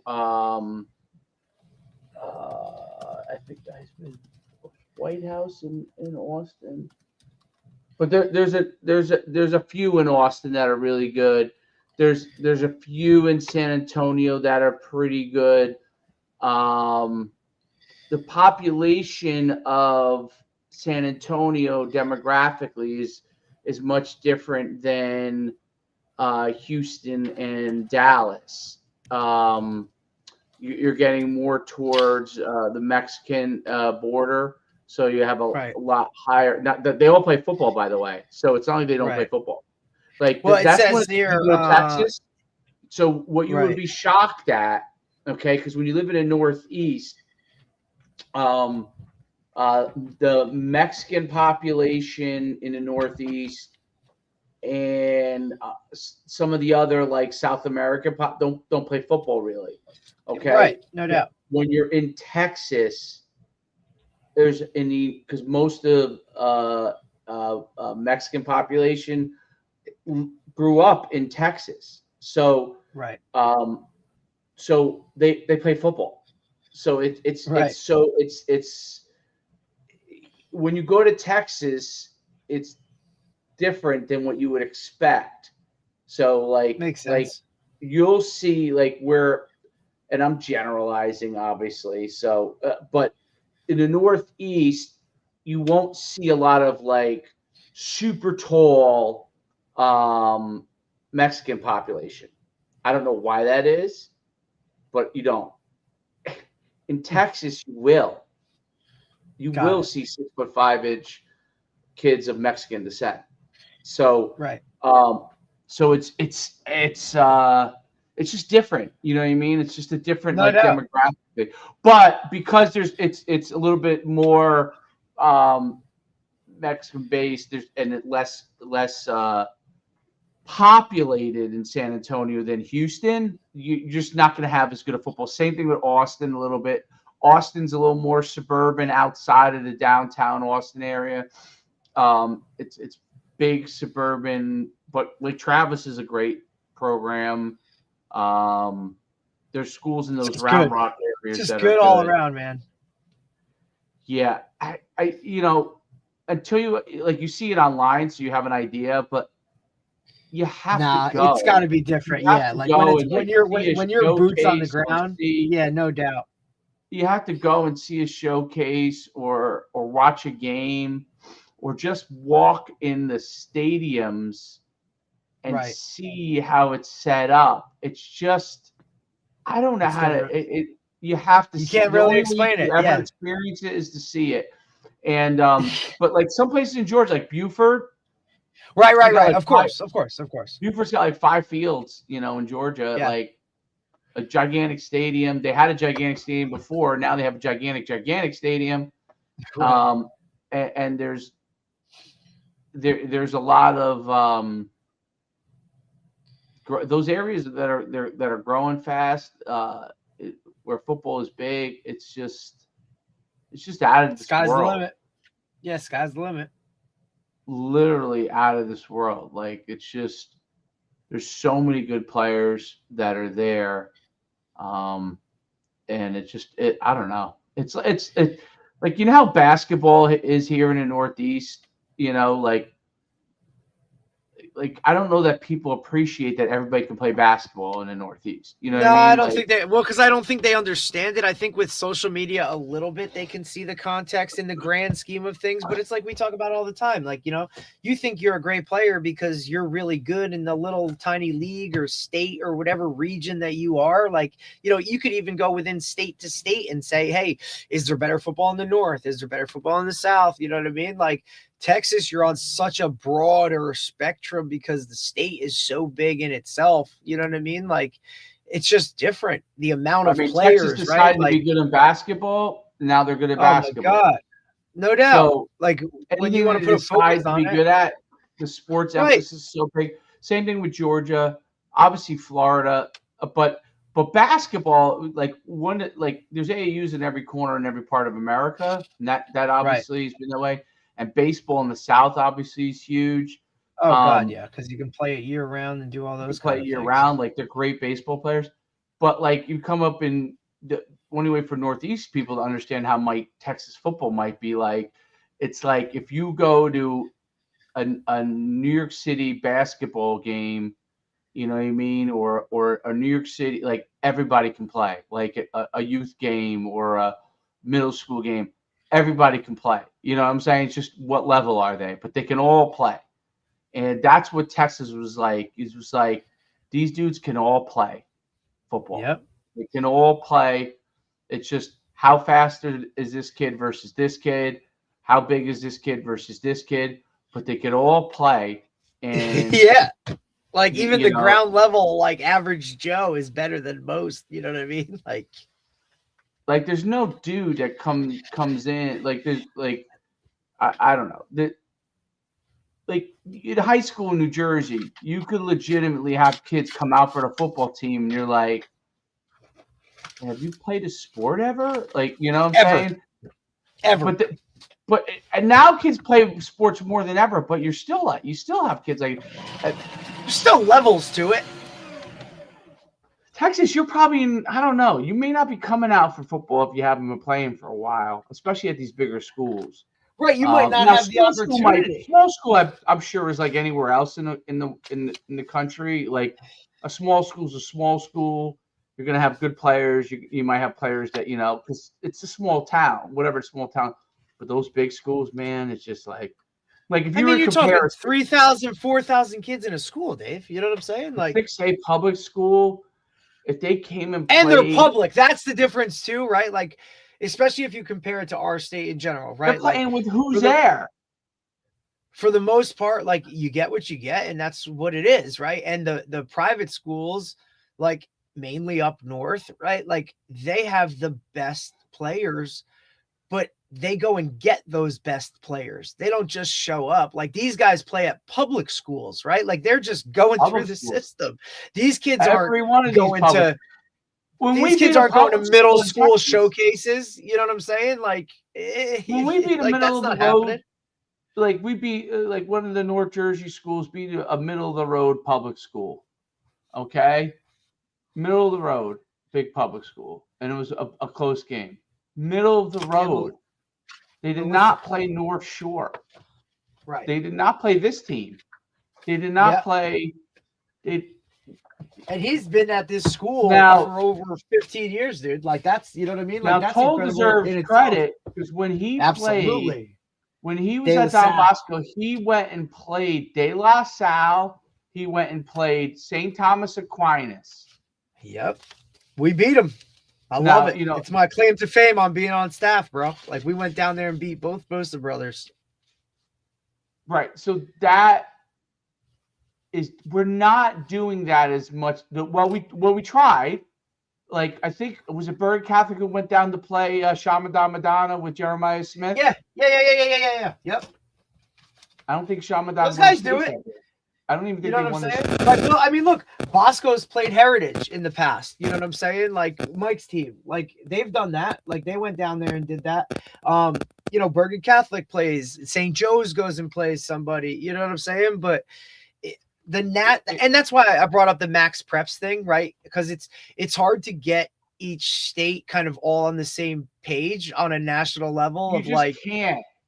it's difficult, right? Because unless, like you said, you're max preps and you kind of push that, or your state association, like, hey, you need to make sure your stats are uploaded to max preps, like you're never going to really get that big picture, right? It's why it's like there's a mythical national championship type of thing, right? Like they talked about, like, St. Francis playing, I don't know, whoever it was from Georgia as the number 1 and the number 2 type teams in the entire country. But then you're going outside of, like, you know what I mean? Like your state associations, right? It's why a lot of those big time national games happen earlier in the season for most, because everybody starts at different times, right? Like I know for us in Jersey, like if you want to play a national schedule, for the most part, like those national games happen week 0 or week 1 or right earlier in the season, because that's where your wiggle room is.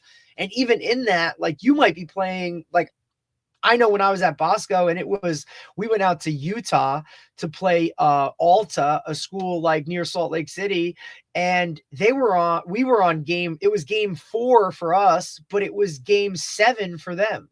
Like the schedules and things of that nature, like all that kind of stuff. How many rounds of the playoffs do you do? And, is it worth going out of state because, like, does it help you in your state? Right? Because it might take away from your playoff run, because how do they calculate how good that team is that you played out of state when it's not, like, how do you line it up? Right? Like for us specifically, like PowerPoints, right? Like how many PowerPoints do I get for playing St. Thomas Aquinas? Like, how do you judge that? Like there's got to be those parameters in place, and they have them, right? But does it benefit me as a team? Well, yeah, you're playing a national schedule and getting recognition for those guys that are going to go to that level, but do you have enough of that? Like, or do you just want to make an experience where, a Wayne Hills goes and travels to Tennessee or North Carolina, or, this year they're going to go to Texas or whatever. Like that stuff's different.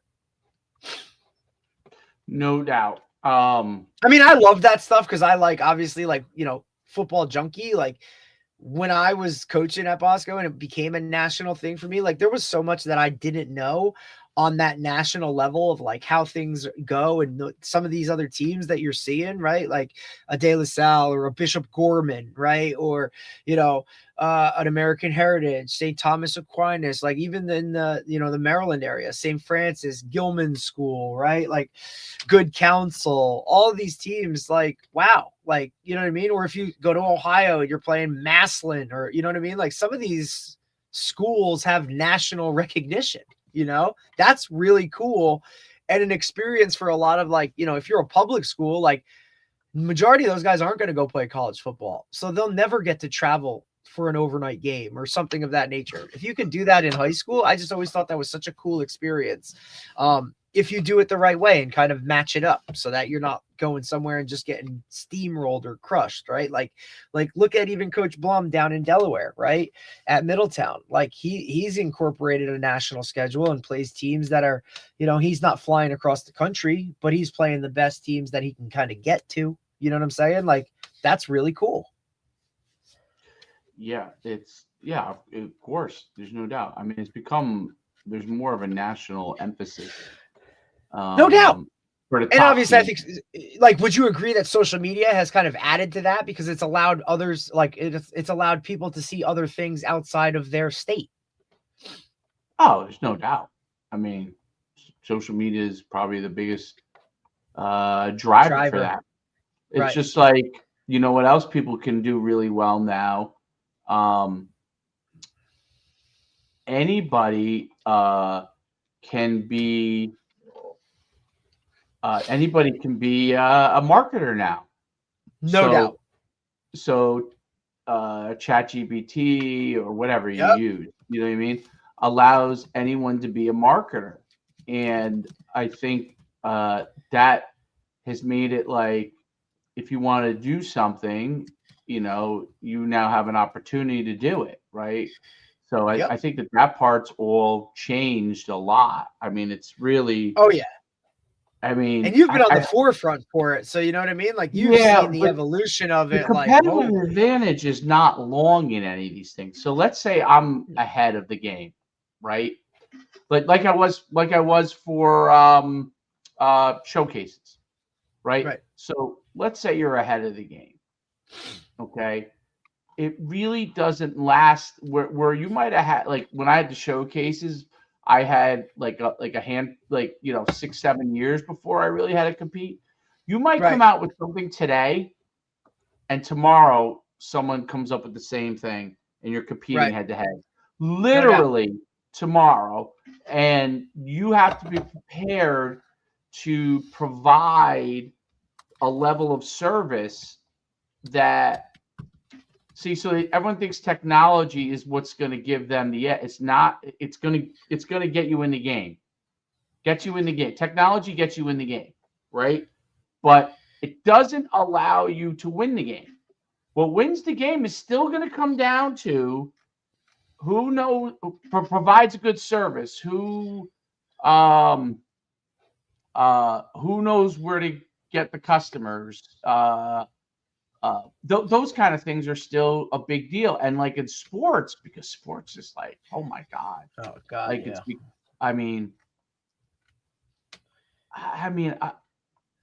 I could have never, ever in my wildest dreams have imagined what sports is. And I'm not saying it positive or negative. I'm just saying I couldn't imagine in general. Right. Like I don't think you like what's hard for it, I think at the height, not in Texas, obviously, because they have structure and stuff like that.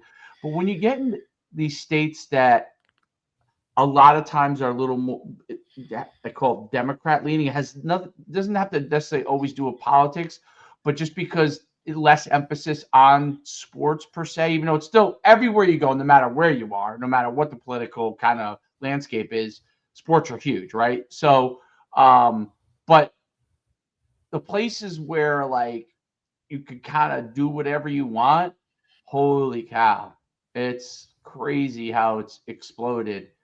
And there's no end in sight on that. Like there's no such thing as like well, you're not gonna put the freaking toothpaste back in the tube. You know what I'm saying? Well, and this is I mean, for people who are entrepreneurs and stuff, it's probably good. Like you could come up with an idea, you can get a program developed, you can be up and running tomorrow, and you're good to go. Just that as soon as you are up and running, you started today, tomorrow another guy's opening up, right? Yeah, no doubt. So, like when this guy's training here, now it's this trainer, now it's that. Like it's everywhere, copy paste, dude. Like, hey, I'm running showcases. Oh, so am I. You know what I mean? Or hey, I'm doing this train. Oh, so am I. Oh, okay. Now, what is the difference? Right, is what you're getting out of it. And so the hardest thing is to decipher between, is the kid really talented that's going there and that makes the trainer look better, or is the trainer that good and he's helping this guy? Sometimes it's a little bit of both. And what I've noticed is that trainers now prioritize clients differently now too. So like when there was basically, you did it a little bit back in the day, like you might let this person go for free or whatever. But what basically is now, it's if you can pay more to the trainer and you make it more worth their while, they'll prioritize you over other people. No doubt. So that has changed dramatically in the training space. So when I was doing the speed stuff, at Schumann's Elite, like we had one price. It didn't matter if you were like wealthiest person or, what I'm saying? This is what the price was, right? Right. And in general, the wealthier person would be like, you know what? I'll just book a year of sessions. Do I get a discount, right? So, but now you got wealthier people that maybe come in and say, I want a year of sessions with you. I don't want anyone else taking my time spot. I'll pay you 25% more to make sure that happens. That I always have this. that I'm always at the time that I want, no matter what. I'll pay a premium for that, right? Like you're going Crazy. to prioritize me. The mentality that used to go to like, I don't know, Mariah Carey when her trainer would come with her. You know what I'm saying? Like, Yeah. you know what I mean? Like training her, keeping her in shape, you know, like the celebrities. That now is in sports. So, and it's it kind of it's interesting because crazy. I then there's more information than ever. I go back to like, I mean, I wouldn't normally say this, but like, if you're a dad that played sports, like at a sport that you might have an expertise in, and your kid's playing that, and you think you could do a pretty good job of it, you might want to do it yourself. Yes, go back to doing it yourself, like the old days. Do it yourself until you find out if he's that good. Right. Because if you then you can invest. Otherwise, you're kind of just like hoping and throwing praying. money into the wind, I think sometimes. Right. I saw a stat the other day, or you know, somebody talked about it. Like, look, if you really buckled down and just like and took all the money that you paid for as a youth, like as a parent developing your child, right, with trainers, or you know what I mean, this AAU club team or this or that, if you kept all that and just pooled it, you'd be able to pay for college with it.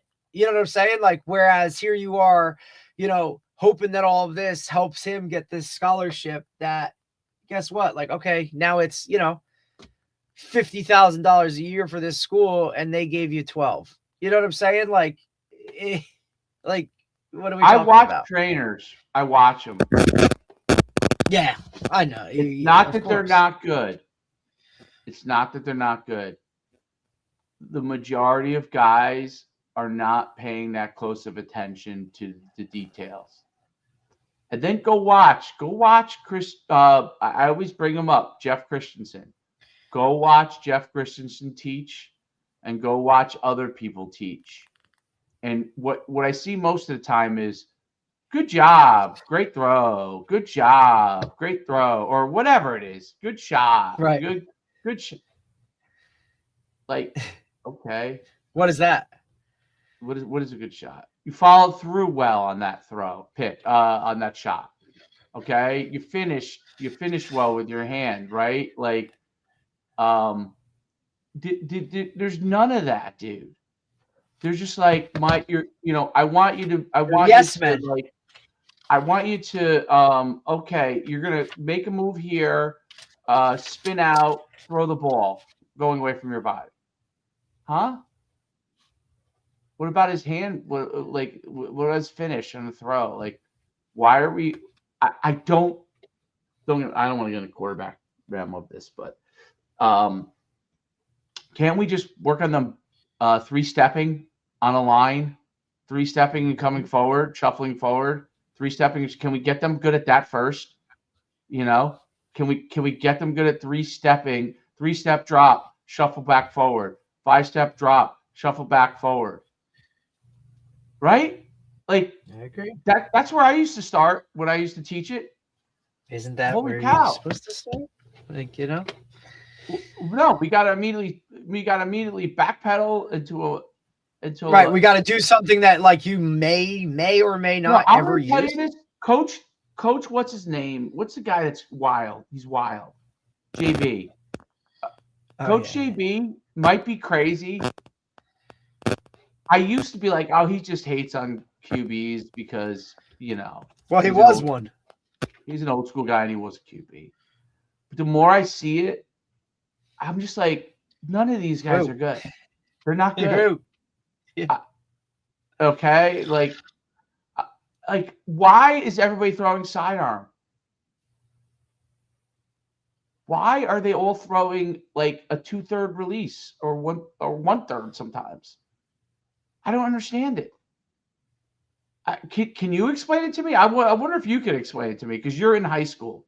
So I don't understand why they all throw that way. Am I a dinosaur? I think it's because, and look, I've gone back and forth with this too. Like in terms of like sometimes I see things and I'm like, dude, you don't ever do that. Well, that's what my trainer told me to do, or that's what we worked. Like, hey, what did you work on when in that session? Oh, we did this, this, and this. Well, why did you do that? We worked off balance throws or this or that. I think it's because like a lot of it has to do with what they see in the NFL or in college, right? Like they see guys making these plays, like a Patrick Mahomes throwing across their body, but the trainers, and that's what now the trainers see. So they're like, oh, well, that's what they're doing. That's what I have to teach, or that's what these guys need to learn. When in reality, you're talking about a one-time throw that isn't the routine of what it is, right? A guy out there just like making a play. And at the end of the day, only he can really make that throw. But we're going to try and teach it to a kid that can't, even catch a snap from shotgun. You know what I'm saying? I think it's a lot of that, Dave. Like, it's what happens? You know what happens? Well, it's like, what the fuck are we doing? You know what happens when you teach these things to kids that are younger and they're really not, like even middle schoolers, and they're just not that good yet with their follow through or anything. They start to throw everything that way, okay? And then you're in a nightmare, dude. And so, like, yeah. I'll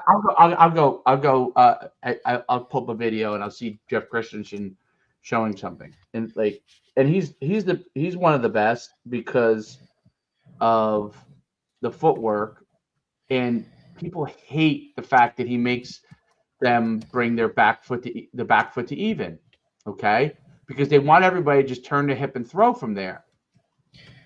So before they could turn their hip and throw from there, they first have to feel what it's like to rotate the hip and have a follow through. Okay? Yes, Aaron Rodgers could turn his hip and throw from there. But he learned all of the processes the other stuff first. Yes. And then started to do those things and mix those things in. You haven't perfected your follow through. You haven't perfected your follow through. You are not in a phone booth in high school yet. Okay? And if you are, you're probably a team that's not that good, and then you're in trouble, a different kind of trouble. But you're not in a phone booth yet. The NFL guys are in a phone booth, and they progress to get to work on that. But if you work on it goes back to what you said, like you need to learn certain things before you can do this. They're not strong enough. They're not. Their bodies just aren't developed. They can't do pull-ups yet. Okay. Push-ups, any of it. They can't do 50 sit-ups on their own. So now you're taking a grown man movement, but they haven't learned how to follow through. And that's just one example. It's shooting a basketball, hitting a baseball, all of these things, okay? There's a lot of similarities to them. Your start technique in the 100-meter dash, right? Guys, everyone's like, can you improve my running form? You don't know how to explode yet. Right. Or you physically can't. You don't know how to drive off your front foot, okay, and punch the back foot to get going, just to get going, okay? And you want me to teach him how to run? He doesn't know how to generate force. You have to learn how to do certain things first in your body before you can move to other elements of it. And it's crazy how we leap to these things, and then they wonder when they get to high school, okay? When they get to high school and they can't do certain things, they get into trouble. I can't tell you how many kids that I've seen that have gone up to quarterback coaches from the time they were like 9 years old, and they all throw like this. This is how they throw, Derek. Yeah, they like chuck it. They're heaving it. They're heaving balls. You know why they're heaving balls? Because in order to throw the ball far when you don't have strength, you're heaving the ball. So you learn to heave the ball. And then your motion becomes this super elongated motion, right? I mean, there's a level of physics to it. There's a reason why it used to be that they wanted guys to have an exercise phys background or a physical education background to first start teaching speed, okay, or teach any kind of biomechanical movement, which is why it took a long time to get trainers out there, right? In like your era, Yep. there wasn't that many trainers, Yeah. right? Not at all. But now everybody who played at a high level, because there's money that you can be successful at, they jump right into it and they're teaching it. And they played at a high level and they're showing you what I did. If I taught you to hurdle, Derek, the way I could hurdle back in the day, you wouldn't be able to do it.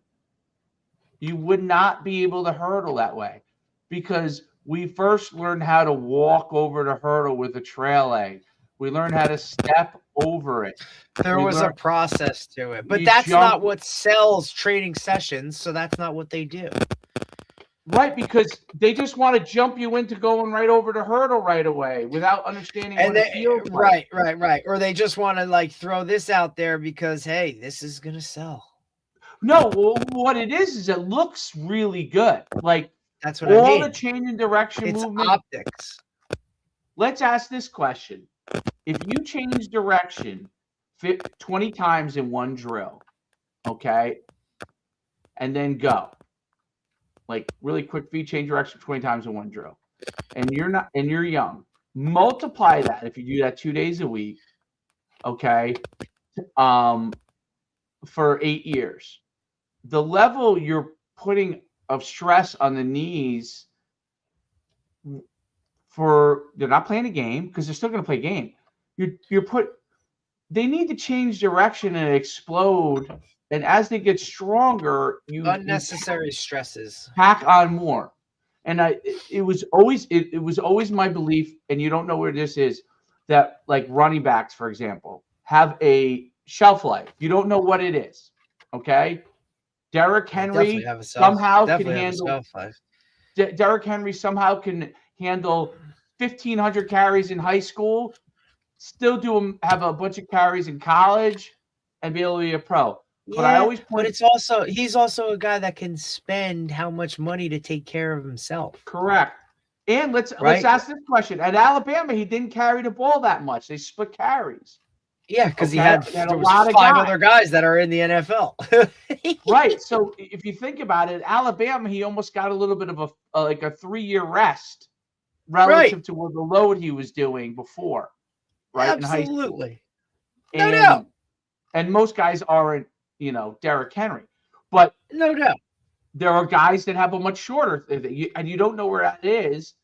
And, we've coached guys. We're like, whoa, we didn't realize that his workload was just too much for him. And now we're getting him and he's done. Like he's burnt. He's shot. He's done. He's burnt. Like that. Right? He's added his workload. And it's why the whole burnout conversation of, you know what I mean? Like specialization in doing one sport all the freaking time. Like, why are these guys burning out and they don't even want to play sports? Like by the time they're at a certain level, or, hey, I'm good, I don't need to do that. Like, because they're just been in it, doing it forever. The tendons don't need extra wear and tear as they're, because they're going to play. When they play other sports, everything rounds itself out. I mean, we had that conversation with Jeremy DeCaro, like, dude, the guy played 3 sports in high school. And hey, look, Kieran Falzon, 3 sports, all at a high level, right? Like, look at these guys. Like, and even like in talking to Kieran too, like he talked about, Coach, I don't really practice. And how about this?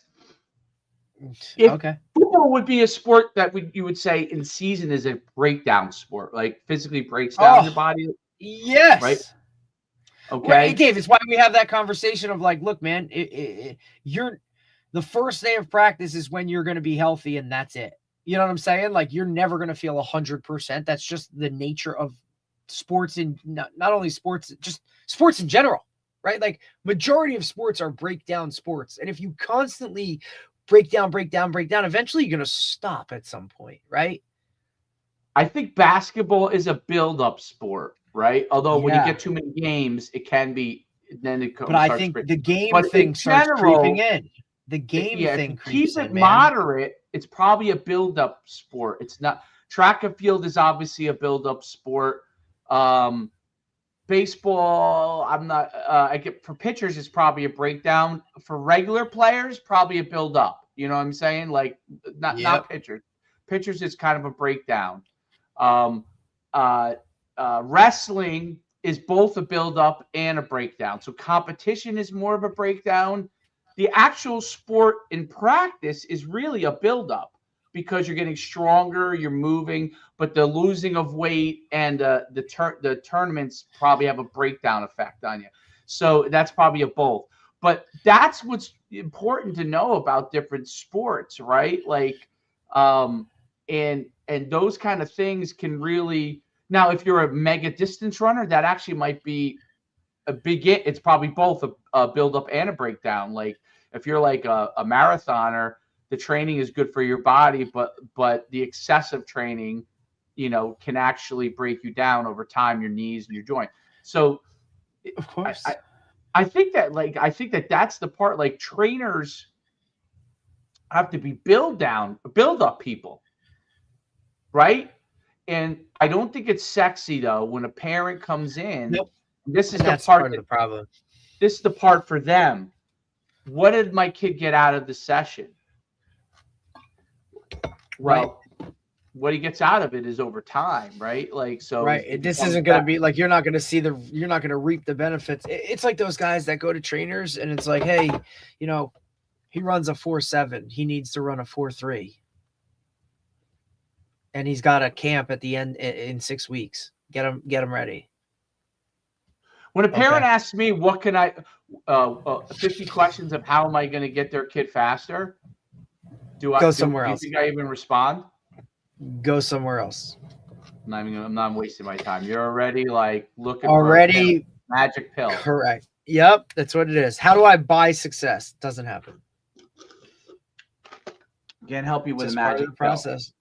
Just part of the process. And that's the whole thing. It's like, but it's hard. It's hard because I think that coaches who want to go through a trainer that wants to go through a defined approach, and they have to chase money to a certain extent. So if this guy wants this and he's going to pay me more, you kind of have to do it. And then, that looks good on social media. But I think it's just really interesting when you go and watch, like you've seen these videos I do with that app. So when you see the 100-meter times of what a 10.0 is, okay, and how many miles an hour they're reaching at 10.0, like 25 miles an hour, and some of them hold it longer, which allows them to run, maybe high nines, and some don't hold it as long, which means it might be a 10.2. Okay. When a kid says he runs 20 miles an hour and tells you that he's fast, you say that's good, but you still have a ways to go because you could actually hit 20 miles an hour for a short amount of time and not be able to sustain it, which means that you're explosive, but you're not, you have a level of explosion. Meanwhile, what you need is linebacker from, I think it was Ohio, at these 40s, he ran a 4.4 something. He had 23.9 miles an hour. Division I linebacker. That's the number one guy in the country, right? So let's say you're not number one. Let's say you're a college player. You probably need to be in like 21 or higher to have a chance. Maybe higher. Probably 22, right? So it's especially with the way things are today and like how they're splitting hairs. You know what I mean? In some of those, like it is the smallest margins of what could be the difference. It really is. It's and I feel like trainers. I mean, there's a trainer in every corner, and there's one doing something. There's one doing, but I watch a lot of them, and they've most of them have not gone through any formal learning process. Absolutely not. Other than oh, I played here. Yeah. And so you're just doing your workouts with them. You're doing your workouts that you do. Or you're just taking from something, or like just looking at, and I get it. There's a level of all of that within everything, but like, what is the basis for why you're doing this with this athlete or these student athletes, right? Like, you're seeing now, like, to a trend of the trainer thing is guys that are home from school who are still playing, and hey, I'm going to train guys. Okay, you're literally doing exactly what you're doing. Or he's a running back. Okay, hey, he's this. And we're talking like these guys are training kids that are like at a, like young, like where it's very impressionable, or you might actually physically harm them because this isn't developed or that's not developed, or you're doing these things with no formal backing or any of the stuff that you really need to kind of do it on a top level. But hey, okay, like that's scary to me. Like that's like, parents, you got to do a little bit of homework, you know, like know what's going on, know who you're sending your kid to. It's scary. It's and again, back to the whole, like, I don't know how you put the toothpaste back in the tube, but it's out there and it's everywhere. So I don't think you're gonna. Competitions, survival of the fittest. Most people are gonna come and go. Like, how is Bill Parisi still around many years later? Obviously, he's good. You know what I mean? Like, so, listen, why is Bill Parisi coming back? Let's ask this question. Because he feels there's something missing. Right. Or he's found a new something. Well, I think that may be part of it, but I think he feels that there's certain things missing. And I agree. Or maybe, hey, I want to go back and correct a little bit of, you know, but there's also a healthy level of like, all right, let's change the model to kind of go with what I see working now. Right. And you know what I'm saying? Like, there's that, you know, no doubt. Oh, hey, if I approach it like this, I'm going to get this. You know what I'm saying? One of the things I think is, you're right. One of the things I think is that, like, if you tell a parent you got to build up from the ground up, they don't know what that means.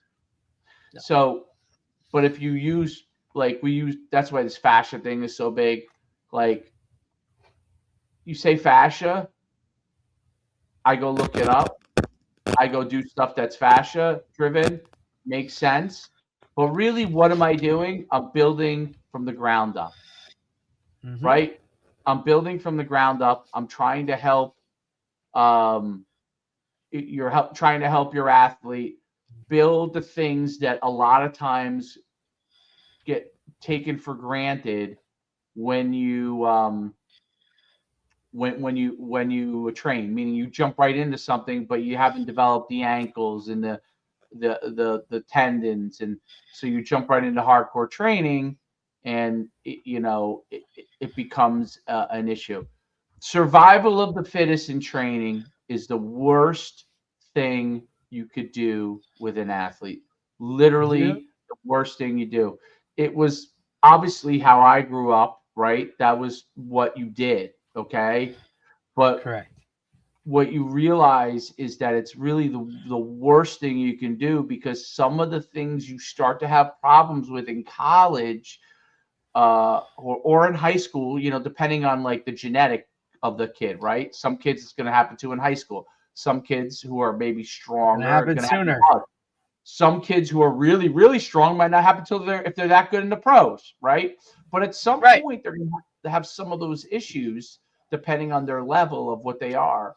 And you might be able to avoid some of the issues. You always want, not the one injury. You don't want any injury to happen from an area of weakness.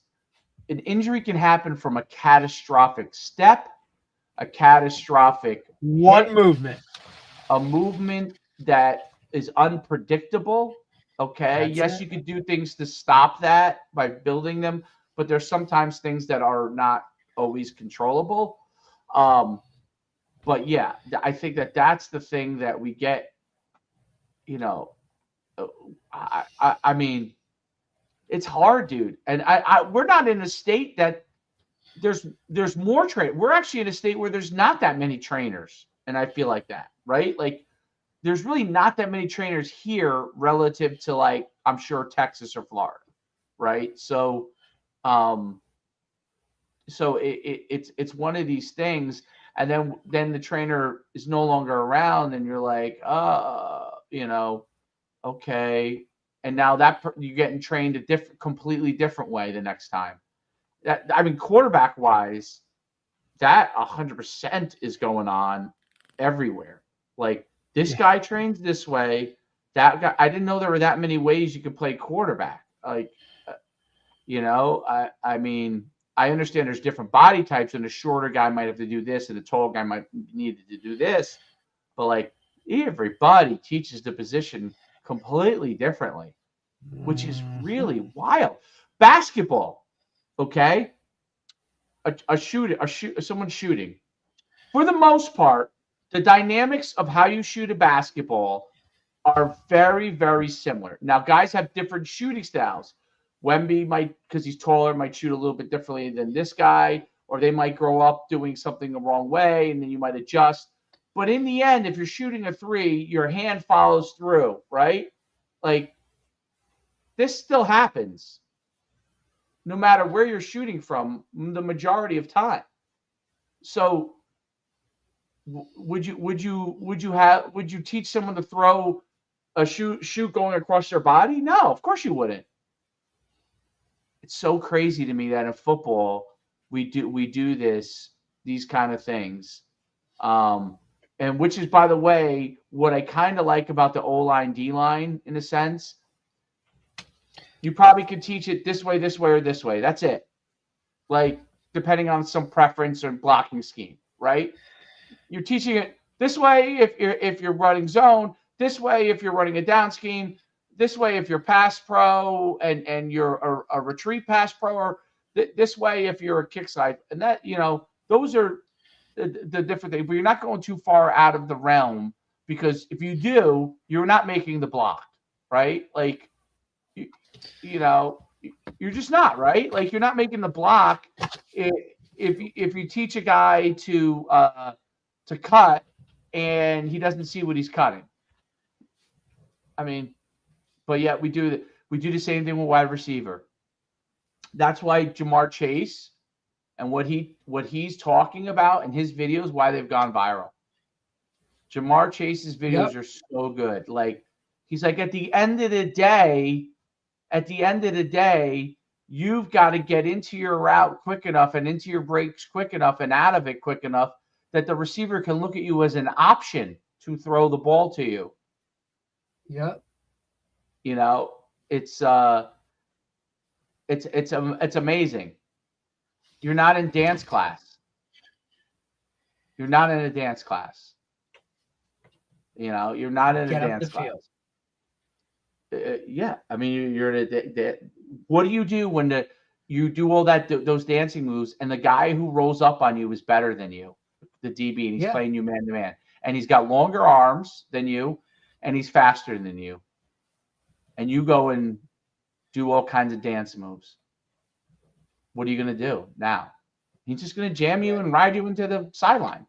Right, and you're going to have 0 targets after that one because this guy can't get off the ball, and 0 catches that week. Like, it's just how it's going to go. But guess what? It looks really great on social media.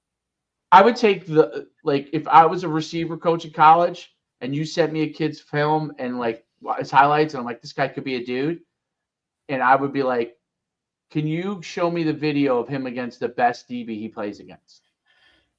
Who's the best DB he played against this year? Cool. Let me watch that video. Okay. All right. This kid actually can play. This kid cannot play. Okay. Because let's watch them. Let's watch them run his own route. Let me see this guy stem. How many times have you told a kid to stem his route? Okay. And they look at you like, what? Like how many times when a guy runs a receiver route and he has a DB beat and he bends it out wide instead of getting over the top of him, so he can completely direct him. And this drives me nuts. I'm like, okay, you made your move way out here, okay, and now you're going up the field. So this guy, you had him beat. You went way out here, but all he has to do is just close to the hip, and now he's got you covered. If you get him beat here, and you get over the top of him, now he's got to turn and run and chase you. He's got to turn and run. Anytime you got to make a guy turn and run, he has a lot of problems and chase you. He's got a whole bunch of you're in control. And I just see very few. That's why Ross was so great to have on. He always teaches those kind of things. Like it's such an foundations, bases, right? Like you can't do certain things until you can master some of these things. And I think we've also now we've sped up the process, right? Because now it's more of a market with more people available at younger ages that are more impressionable, where mom and dad are like, oh, if I can get them into it young, whatever. But even in that, I'm not saying there's anything wrong with that, but you can't be teaching or doing certain things with younger aged athletes that aren't physically there yet. Like you can't coach it all the same cookie cutter. Hey, we're going to do a group session. You can't have an 8th grader with an 8-year-old and a this and a that and say, hey, here's what we're doing. Like the development, you'd think that's logic, but sure as hell isn't. No, it's mind blowing. And I just like, your favorite thing in the world would be as a parent to be more of a dad and be able to pass it off.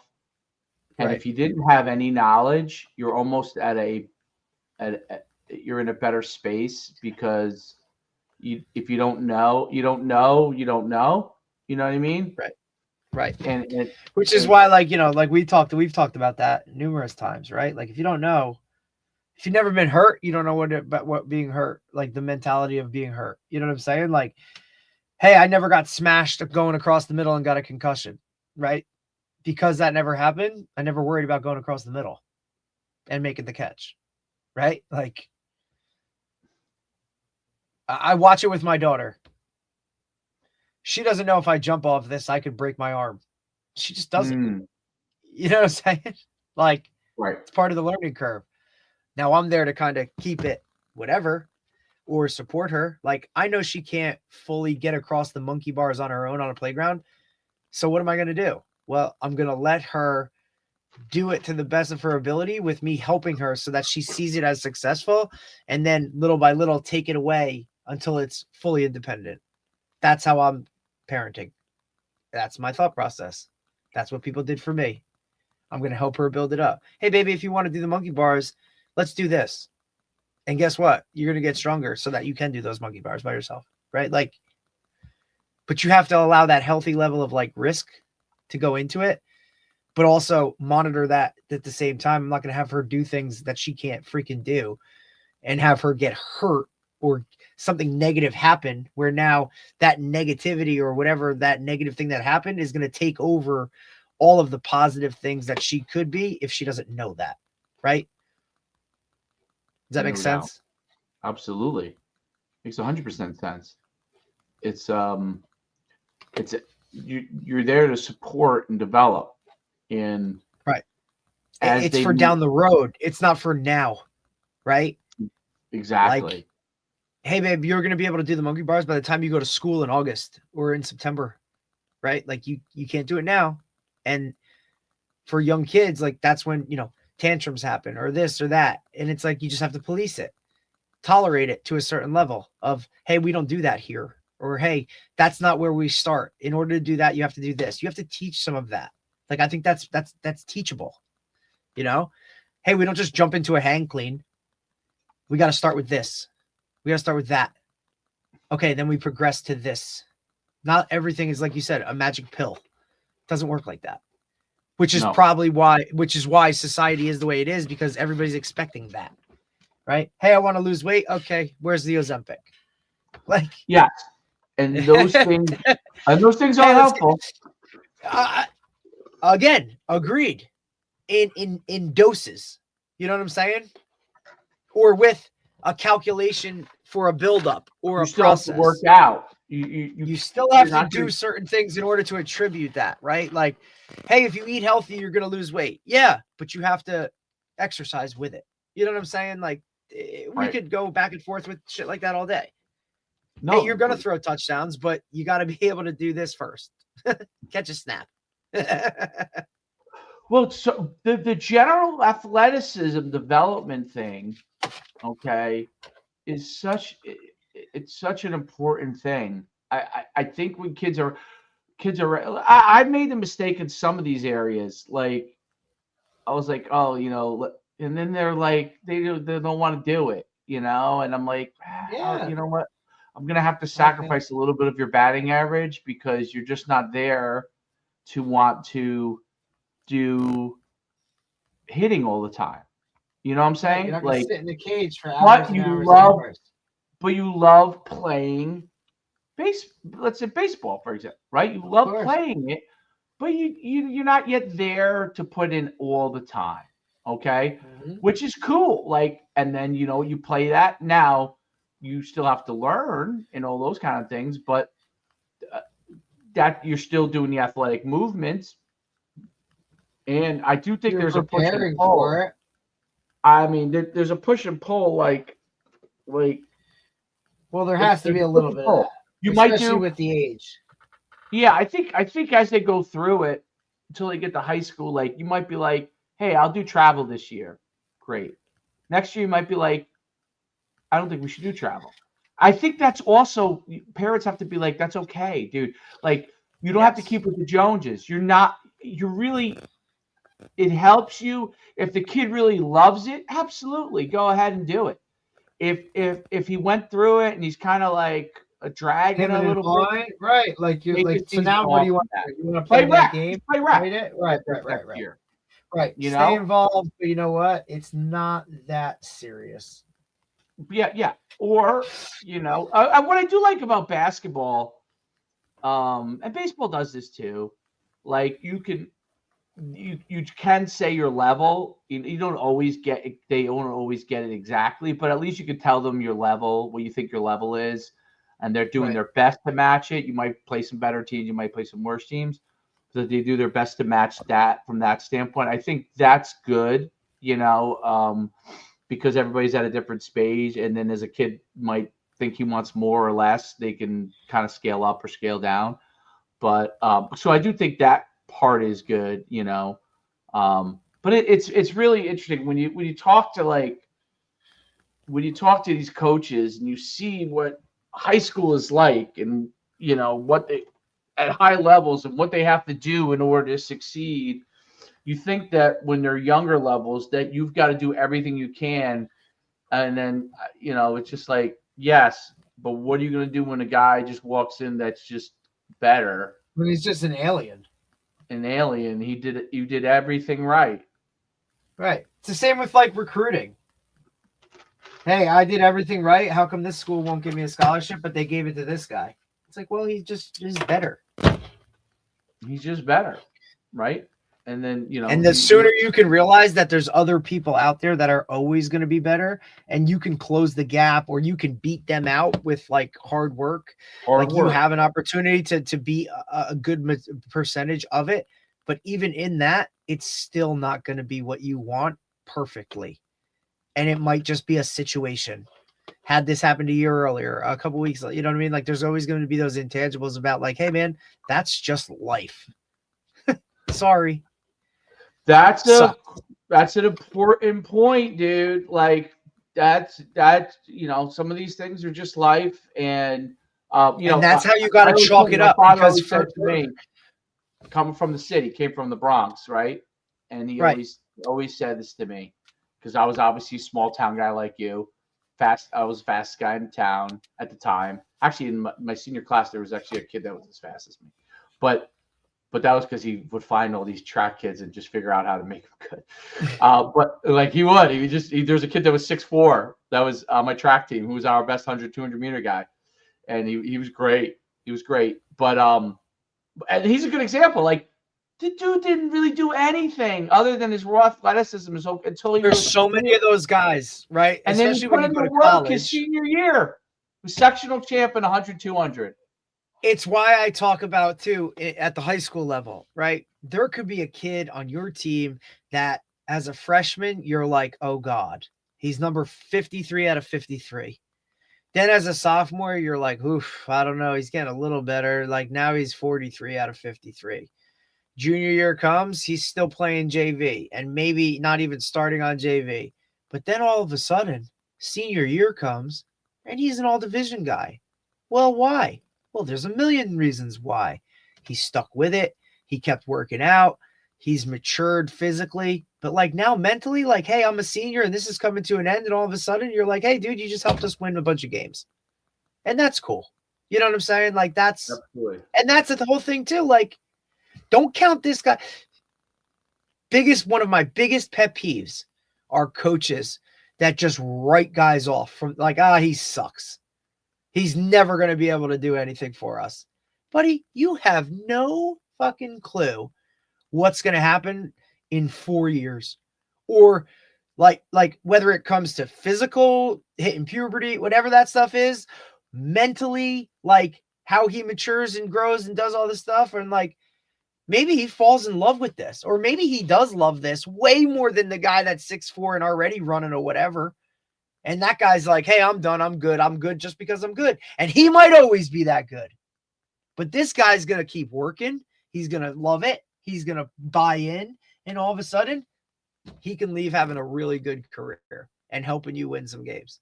Don't just write guys off because they are what they are right now. You as a coach and as a person changed. Look at your, like, don't, you know what I mean? Don't categorize or pigeonhole guys into like, that's what they are. You don't know that. You don't know. You don't know that. You got no clue. So, well, Anyway, that was a tangent by both of us. Yeah, it's good. It's important. You know what?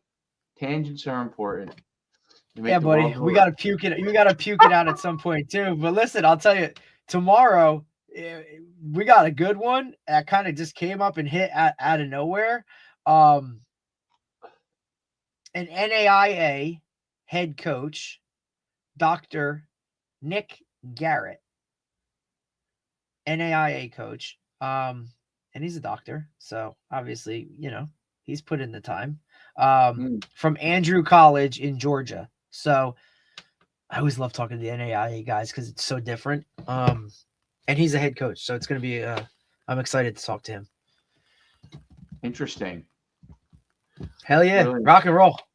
You know how it is. A lot of these college guys right now, they got a little bit of, I don't want to say downtime, but you know, guys are either transitioning from school to coming back to campus and summer workouts are starting and they kind of got a little time right now. So we got a pretty good 2 weeks of guys that are a little bit, I don't want to say different than what we do, but just like we can hit on some things that normally we wouldn't get these guys because, you know, they're doing this or they're doing that. Plus, you know, school in most parts of the country is out. Like they're all in summer workouts at this point where, you know, we're still preparing for finals and just praying that the freaking meet of champs ends soon. When does that end? I think it's this weekend. Okay. Or Wednesday or Thursday. I think they do it like a weird time or whatever. I don't know. We only have, I think, one kid or two or maybe 2 or 3 kids that are still going because majority of my football players are back in the weight room. Baseball's done for them. Lacrosse is done for them. A couple of the track kids, maybe 1 or 2, because I do have the fastest kid in Ocean County.